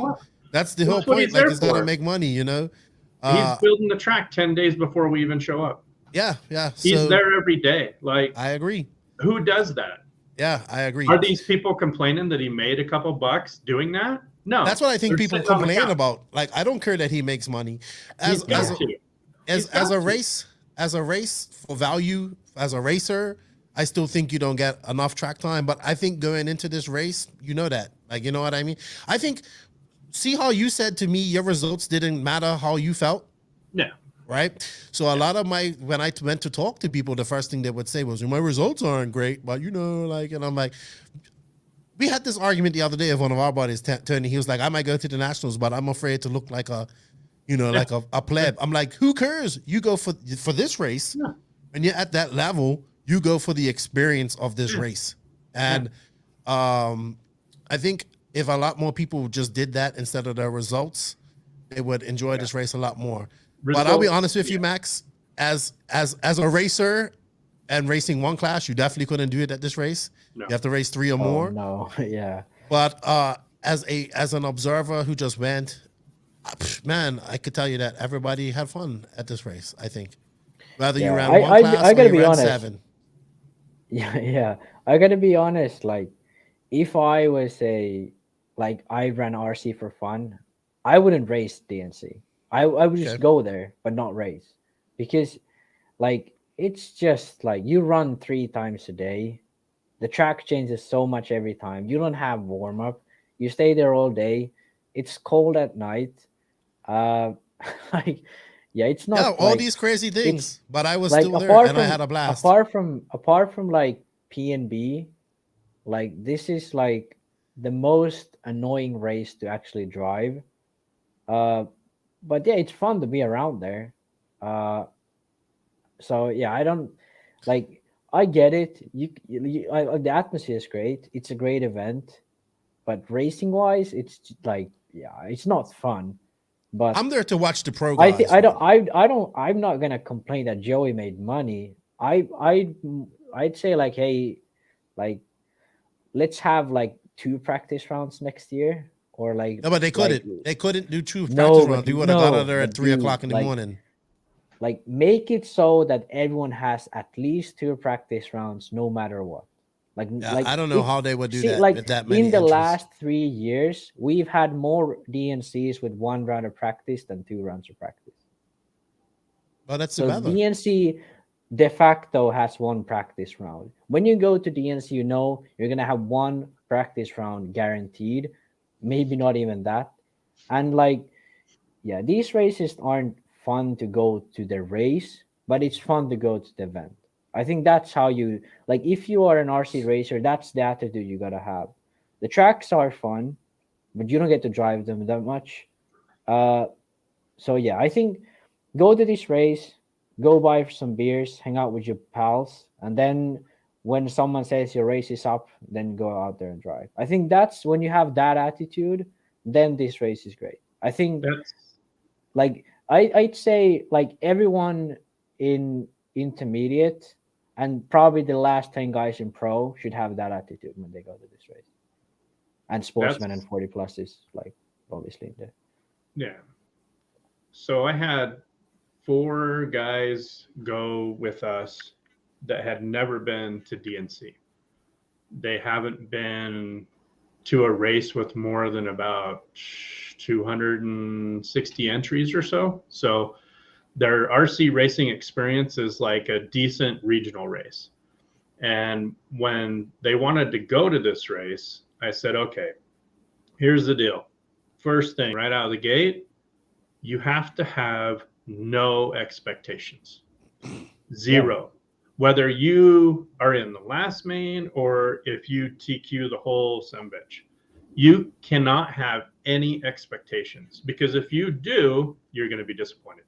Okay. You're not going to have a good time, because this is such a wild race and there's so many people there.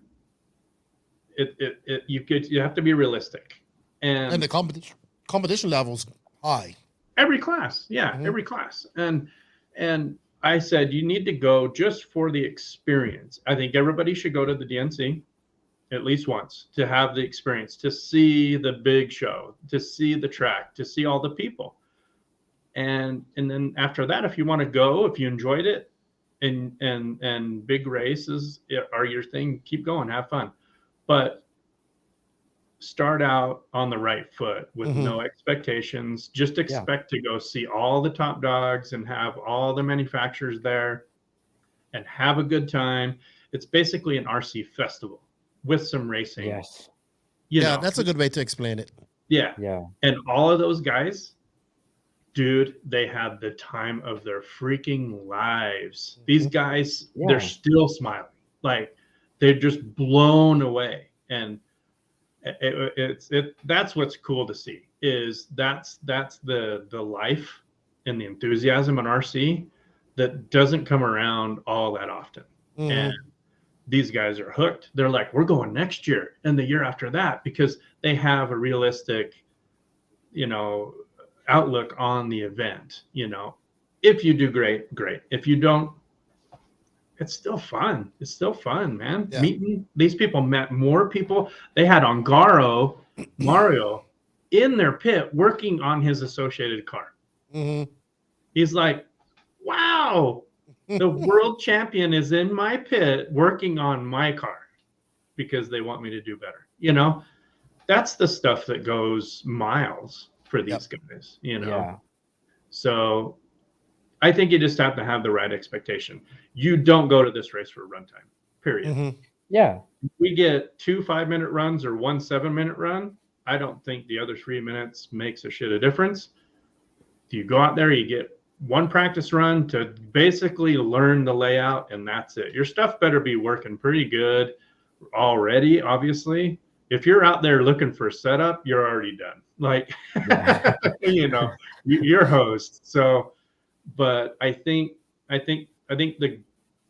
the right attitude from the start makes all the difference in the world, you know. Yeah, I think you put it much more positively than I did. I just sort of took the negative aspects of everything. But yeah, that's exactly what I was after. That I've said this about PMB before as well. Like this isn't a race you go for. This is a race for the pro guys. Rest of you guys, this is a festival. An RC, like that's exactly what I've said about PMB and like all the big races in the East Coast, like DNC, even Silver State, that's a big race as well. Like you go there for the experience. The racing is just like, oh, I ran today like 2 times a day or 3 times. Well, obviously you have 2 classes because you have 40 plus and intermediate, so you got a little bit more track time. But most of these guys are gonna run like 3 classes, so buggy, trucking, and e-buggy. So sort of just have that attitude that, hey, I'm going there to have fun, and then I have my cars with me. Yep. And then if you're the pro, then you're going there to get your paycheck. But it's work for them. Yeah, it's work for them, and it should be work for them, but it's not work for 98% of the other people. You know. Yeah, I think this sort of, a lot of people have this attitude of, I'm going to be a pro one day. I need to show my sponsors at this big event, beat PMB, beat DNC, Silver State, whatever. That's the wrong attitude. Like 100% agree. Let's say if you are a kid who has sponsors, who's on and up and wants to win intermediate to show like, hey, next year I'm going to be a pro. Maybe you sort of focus on the racing more. But apart from that 1 or 2 people, like, yeah, if you are not running pro class, like just have fun. Don't care about anything. Yep. And that's, in my opinion, that's the way to go. And that's the way you have fun at these events, because you don't go to DNC or PNB or whatever race to actually race on the track. You go there to have fun. Yeah. And I think this year was even more so because of all of the COVID crap the last 2 years. Yeah. Like you said, the DNC has kind of been a little bit on the fritz. You know, they've done what they can at the time. This year was like full prep by Joey. We had a little bit of rain, but it didn't really affect much other than Lake Ogden, which is a funny story. But I mean, I think this year everybody was just extremely happy to get back. And within our little DNC city, life was normal. Yeah. Yeah. For a week. It was, yeah. You know, we were all chilling. Like you said, you're having some drinks, you're hanging out, you're telling stories, pulling pranks on each other, you know, hitting the practice track. You know, we had a bunch of fun out there, you know. Practice track got used a lot. Oh, dude, practice track got blown to bits. But yeah, we were out there having fun, racing for a couple bucks here and there, you know. I mean, it was like, you know, this year it felt more normal for sure. It definitely had a great feeling. I wanted to say shout out to everybody. I mean, on our personal side, like with like in the Mayako Invisible Speed and all that stuff, man, a lot of people came up and gave Joseph a lot of credit, which I know he's not used to. A lot of people came up and bought his book as well and got him to sign it. People came up to me as well, saying how much they like what we do. They like you, Max, and like everybody that contributes. It was real positive on that side of things. We still had fun. You know what I mean? It was serious, but we had fun. And like I got to see Paul Coleman. I haven't seen Paul Coleman since 2005. You know, and I got to hang out with him, man. And then guys from Bermuda that I haven't seen since. Kimon and them guys, I haven't seen them since probably 2005, 2008. Meet new people. Dude, so many people came up to me like, oh, I love the podcast. And I'm like, I think I should know your name, but I don't. So I'm like, oh yeah, thanks, man. You know, and I need people to introduce themselves because I know we've probably talked on Facebook, but I don't remember everybody, unfortunately. So in that type of vibe, dude, you know me. I went for a walk, Max, and I talked to everybody between her and and go into the driver's stand. But I was happy. I had a lot of fun. I really did. I cannot explain. So I went to the Nationals. The Nationals was fun, but not as fun as this. And I really had a blast. Even though it was long days, I prepared myself for it. And I kind of just did it. And I would agree. It was like, hey, here's a party. And an RC race broke out at it, kind of. Yeah. And I think everybody just in general had fun. And the pro guys, the atmosphere in the air was like, hey, this is a big freaking deal. Because I just want to talk, even before that, like that's all everybody was talking about. You go to Revelation, everyone's talking about the big race. Everybody's heard. You know, you get all the Europeans coming early, going testing. You know, when you have guys like Ronnefalk, Zankatine, even JQ and Drake racing each other at Revelation at a club race, you know, shit's about to get real. And we just had a lot of fun as a group. And I just kept saying, man, you would have really enjoyed it. Like, you know what I mean? If you would have been there, it would have been great to have you there. Another thing, Nitro is definitely a glory on the West Coast. Dude, you know, like you go to race time events, it's like E-Buggy and Nitro Buggy are kind of equal. At these races, dude, there was 118 sportsman Nitro Buggies entries with only 78 E-Buggy entries. I think 40 plus Nitro Buggy had 116 entries. Sportsman Buggy had 118 entries. And let's see, International Nitro Buggy had 115 entries. That's a lot of nitro burning cars, dude. Yeah. That's it's interesting how like Nitro Buggy fills up a whole day at DNC. I don't know how that happens, but the E-Buggy is definitely much more popular East Coast. So yeah, it's interesting. But hey, man, great event. The only thing I have to complain about one thing. No effing trash cans. Well, I have a couple complaints too. Yeah. Trash cans. No trash cans this year. It was very hard to find them. Yeah. I don't know what happened to the trash cans this year. So what was available were fucking running over. So that's the only thing I would complain about is getting trash cans in again. And lights. He needs lights. Better lights. Which I think they're getting. So like on the left side of the track was not well lit up. There should have been a light tower over there, rented one. And I think that even held up a race once because one of the lights went out and went out. But so I think they're getting the lights from the motorcycle track. Was it you that's telling me that, Tony?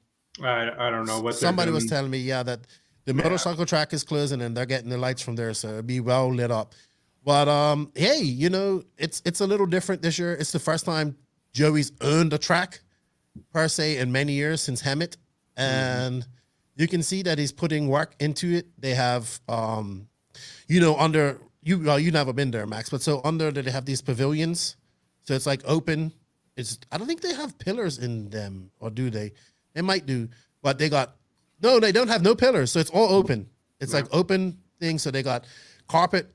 They got on-road going on in there, and then carpet off-road on the other side, and there's one guy taking care of that.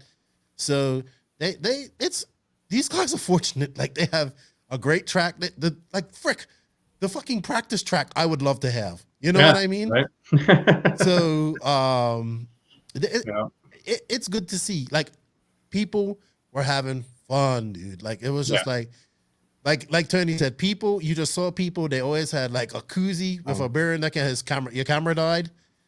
They had a drink. I'm not saying that it's all about drinking at these races, but I mean, you know, we're all pretty much adults here. So it was just good, man. It was good. I had fun. I had a blast. I haven't had this much fun at a race in a very long time.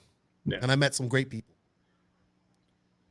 Same thing. Our trailer was full the first couple of days with customers and people and asking about our stuff or anything like that. It was like it just seemed like there was always somebody in there, and it was really cool to meet a lot of people that you'd talked to online for years and years and years, but never really met in person. And yeah, there was a lot of that going on, and a lot of pitting banter and Yep. Losing people's starter boxes. And, yeah, that was funny. Yeah, there was a lot of. I think it was a good community for sure. Yeah, that's the word I look to. It was good to see everybody getting along. Hey, even I went to Chad Phillips and shook his hand and introduced myself to him and his son, and said like no hard feelings, you know, and like even seeing Joseph and Bornhorst kind of make up, even me making up with Bornhorst, like going to interview him, and even Elias and Joseph talked. Max, whew, that was surprising too. They talked. Yeah, but you know, like they played around with each other, and then Elias and I talked, and he goes, so I guess you and I have a lot in common. Yes, like working for JQ gets on your nerves. Yes, I know how that is. So I had a good talk with him. But yeah, man, the general vibe was the racers were happy the fast guys were happy to be there racing against their European counterparts. The Europeans were happy to be there as well.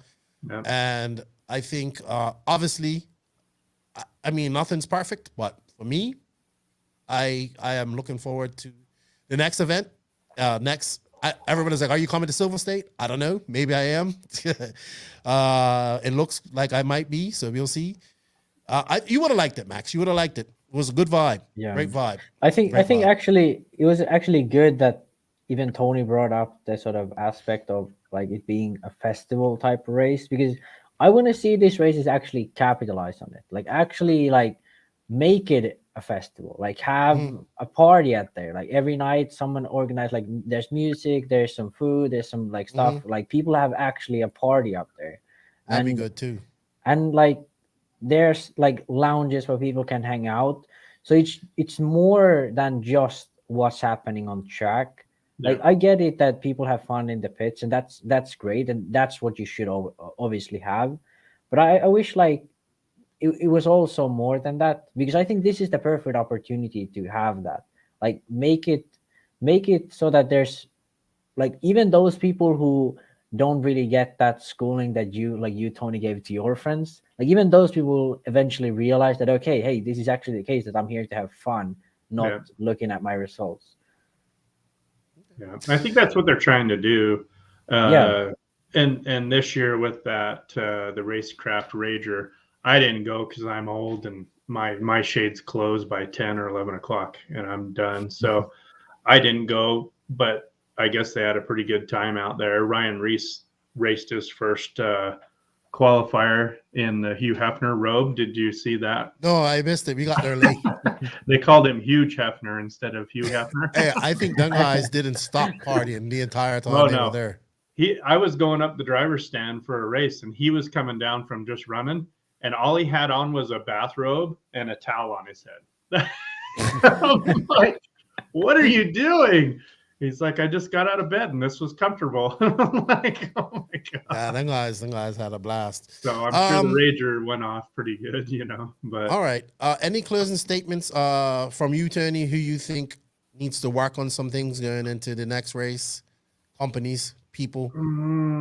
I think Losie's behind the ball. I think they gotta, I don't know what they gotta do, but it seems like they're just not got it together on the 8th scale stuff. It seems like, I don't know what's missing. I can't put my finger on it, but when we watched the Truggy main and watched them all break, it was like, my goodness, 3 different drivers, 3 different driving styles, same result. That's not good.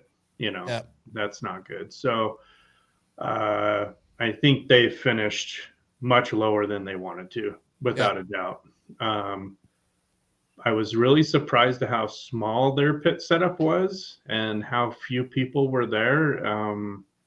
You know, Associated pretty much had the whole center section, and Losie's got like, what, 4 tents put together? Like, yeah, it was very small compared to the last year I was there. Yeah, the team has shrunk a lot. Yeah, like we said, a lot of guys left this year, but you know, I think HB's got a huge presence still. Associated they had a pretty big setup. Techno was out in force, yeah, for sure. Had all their guys there. Kyosho was a bigger setup than I thought they would have. I wouldn't have been surprised if they had 110, you know. Mugen always strong. It's West Coast, always got a strong showing. Yeah, you got Adam and Ryan and those guys and Tim. X-Ray too had a good. I think all the teams had a good bit of people. I mean, the Mayako JQS Sam tents, but HB and Associated and Techno, I think, were the biggest and the best. I have to say this: the One Army guys won the best tent setup. Period. Yeah, Max. Oof, they had their tent setup was. They had hammocks and stuff in there, dude. Yeah. They I'm gonna get them on the podcast to talk about what they do. But yeah, I would have to agree with TLR. Something's up there. I don't know what they're gonna do. It's like they get forward a couple of steps and then they get pushed back a couple of more. Yeah, you know, one step forward, two steps back. I don't think they have. It seemed like they just don't have like a double throwdown Nitro guy. Like Associated's got Richard. Richard's seen it all. He's done it all. Here's what we do and here's what we don't do. And everybody seems to have that type of person on their team. Like X-Ray's got Gord. They've raced for 20 years. You know, you guys have JQ. JQ's raced for forever, you know. Mugen, Adams raced forever. Losi has Barry. Barry's ran Nitro over the years, but I wouldn't say that is his steak and eggs. Thomas Tran.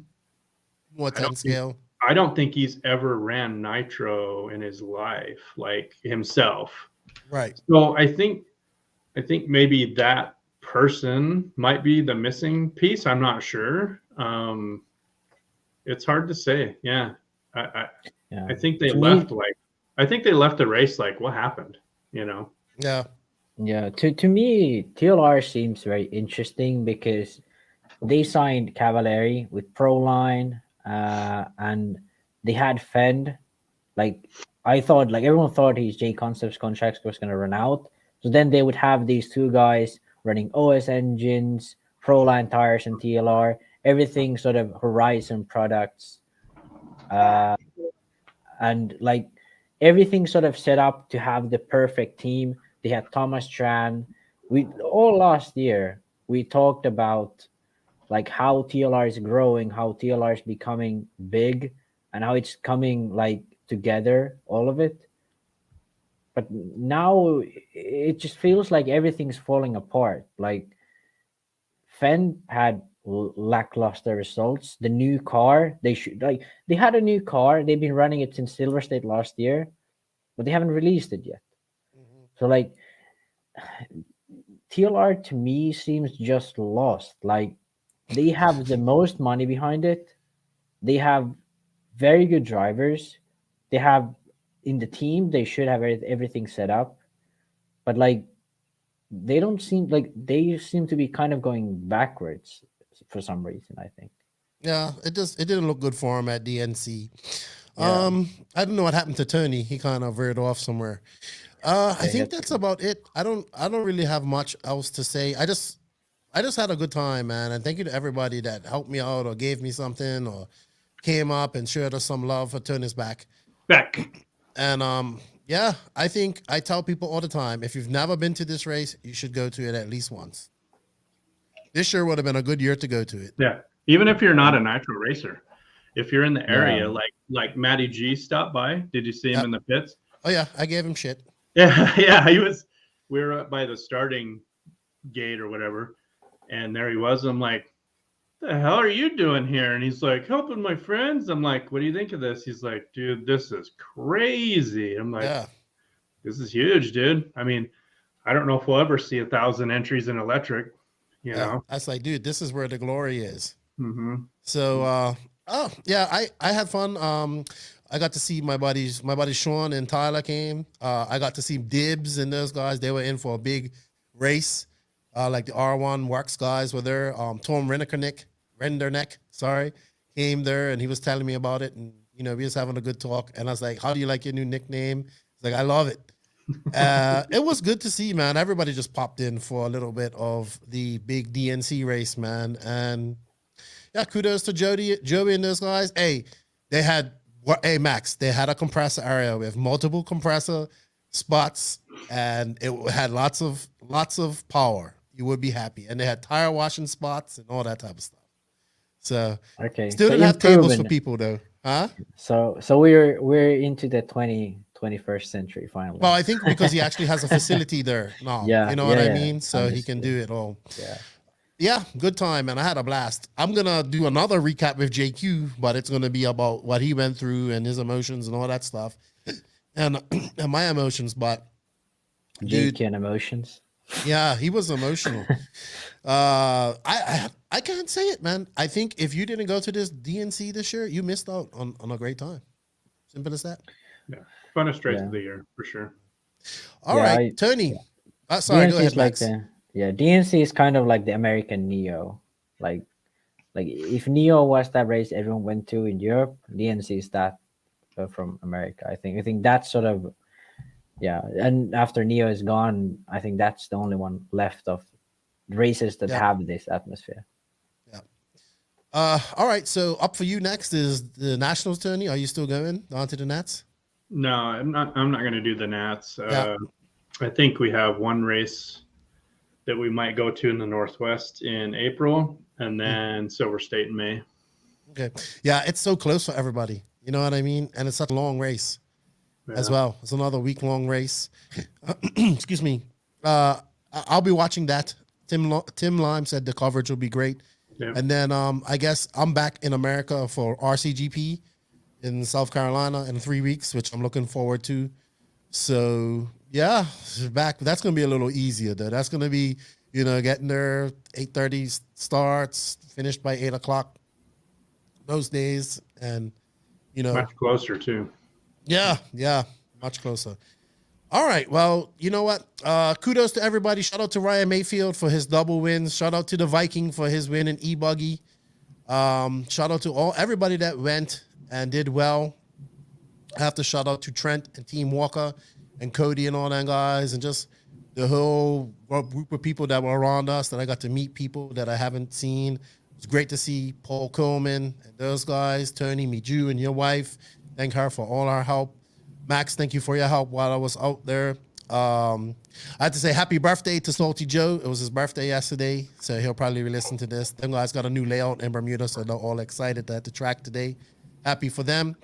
If we forgot something about this DNC, I apologize. Or if I forgot to mention something, I apologize. But I met so many people, I can't remember everybody. And absolutely, yeah, I just had a blast, man. It took me a week. Like, I got home, I was so tired. I've woke up 9:30, 10 o'clock each day since I've been home, and then I still couldn't get my thoughts about this race together, and I wanted to get clear. And today was a good day. Thank you for your time, Tourney. Check out Klinik RC, everybody. I think the filter's done pretty well there as well. Oh yeah, crazy. And, that was good for us because we could answer questions in person. Good. So many questions. Yeah. Good. Max, thank you for your time. We'll be recording again, I think, her soon, Max, sometime this week. Yeah, man. Shout out to everybody. DNC was awesome. If you're planning on going next year, you should go. And exactly how we said it. Have no expectations and just expect to have fun. Be perfect. I got one thing here before we end. Sure. Another long lifetime racer passed away this morning. His name was Brian Cook. Cookie was his nickname. He's been RC racing for as long as we've been around. Really? Cancer got him. Trying to keep it together here. Yeah. But another one. Rest in peace, Brian. Yeah, sorry to hear. Where's he from? What part of the Midwest? Okay. He moved a couple of times. We were talking here just a little while ago, but I saw on Facebook this morning that he had passed away, and it's getting like crazy common now. It's like, oh my gosh, I don't know. Yeah. Brian, even more why we should enjoy these moments of being together and enjoying absolutely. what we do. Yeah. Everybody enjoying, just having fun and that, because you never know, yep. when the clock runs out. But rest in peace, Brian. We'll miss you, man. Yes. Rest in peace to him and his family. Also, rest in peace to Robbie Diamond. I see that they had a big benefit race for him yesterday, Lance and those guys. So, you know, it's sad to see our RC family go away. So we got to enjoy the time that we do have with these people, with everybody. Max, anything to say before we leave? No, man. DNC was great as always. Yeah. I wish I was there though. I kind of want to start traveling again. RC, hanging out with people. Just hanging out at the pits is great. So. By the way, you're very popular now. People enjoy listening to the arrogant one, or Homeless Max. They like listening to your answers. So one guy calls you Max Morty. I don't know. He just said, Morty, man. Next year for sure. Yeah, you should come. Yeah. All right, guys. Well, thank you for your time. Thank you, everybody, for listening to us ramble on about our DNC. It was great. If you guys want, share some of your experiences in the comments of this. Thank you to everybody that supports us, the NNRC squad around the world. We can't do it without you guys. Thank you to the patrons of the podcast. You guys will get early release of this. Once again, happy birthday to my boy Salty Joe. Shout out to the awesome sponsors. Remember, guys, we can't do this without our sponsors. Showing them some love shows us some love. Invisible Speed, TZO Tires had a great new showing at DNC. High Tech RC, TNR Fuels, Beach RC. It was great to see Brent and those guys. Happy for him as well. Great result for him and S-Wax. Techno RC was great to see those guys again. Lugs Tires, I got to see Brad. He come by. Mayako, JQSM, G-Spec RC Tuning. Finally got to meet him. My buddy. Papa Willie's Traction Tonic. Racecraft USA. Finally got to meet those guys. I got my pink flamingo hat. I'll have it in studio here soon. Klinik RC, JTP RC, RCGP, House of RC, RC Kevin. Shout out to the Viking, the Doctor, the Spaniard, and all the drivers that support the NNRC. Excuse me. Hey, Nitro's the glory. E-Buggy pays the bills. If you ain't grinding, you're sliding. Thank you guys for your time. We are out.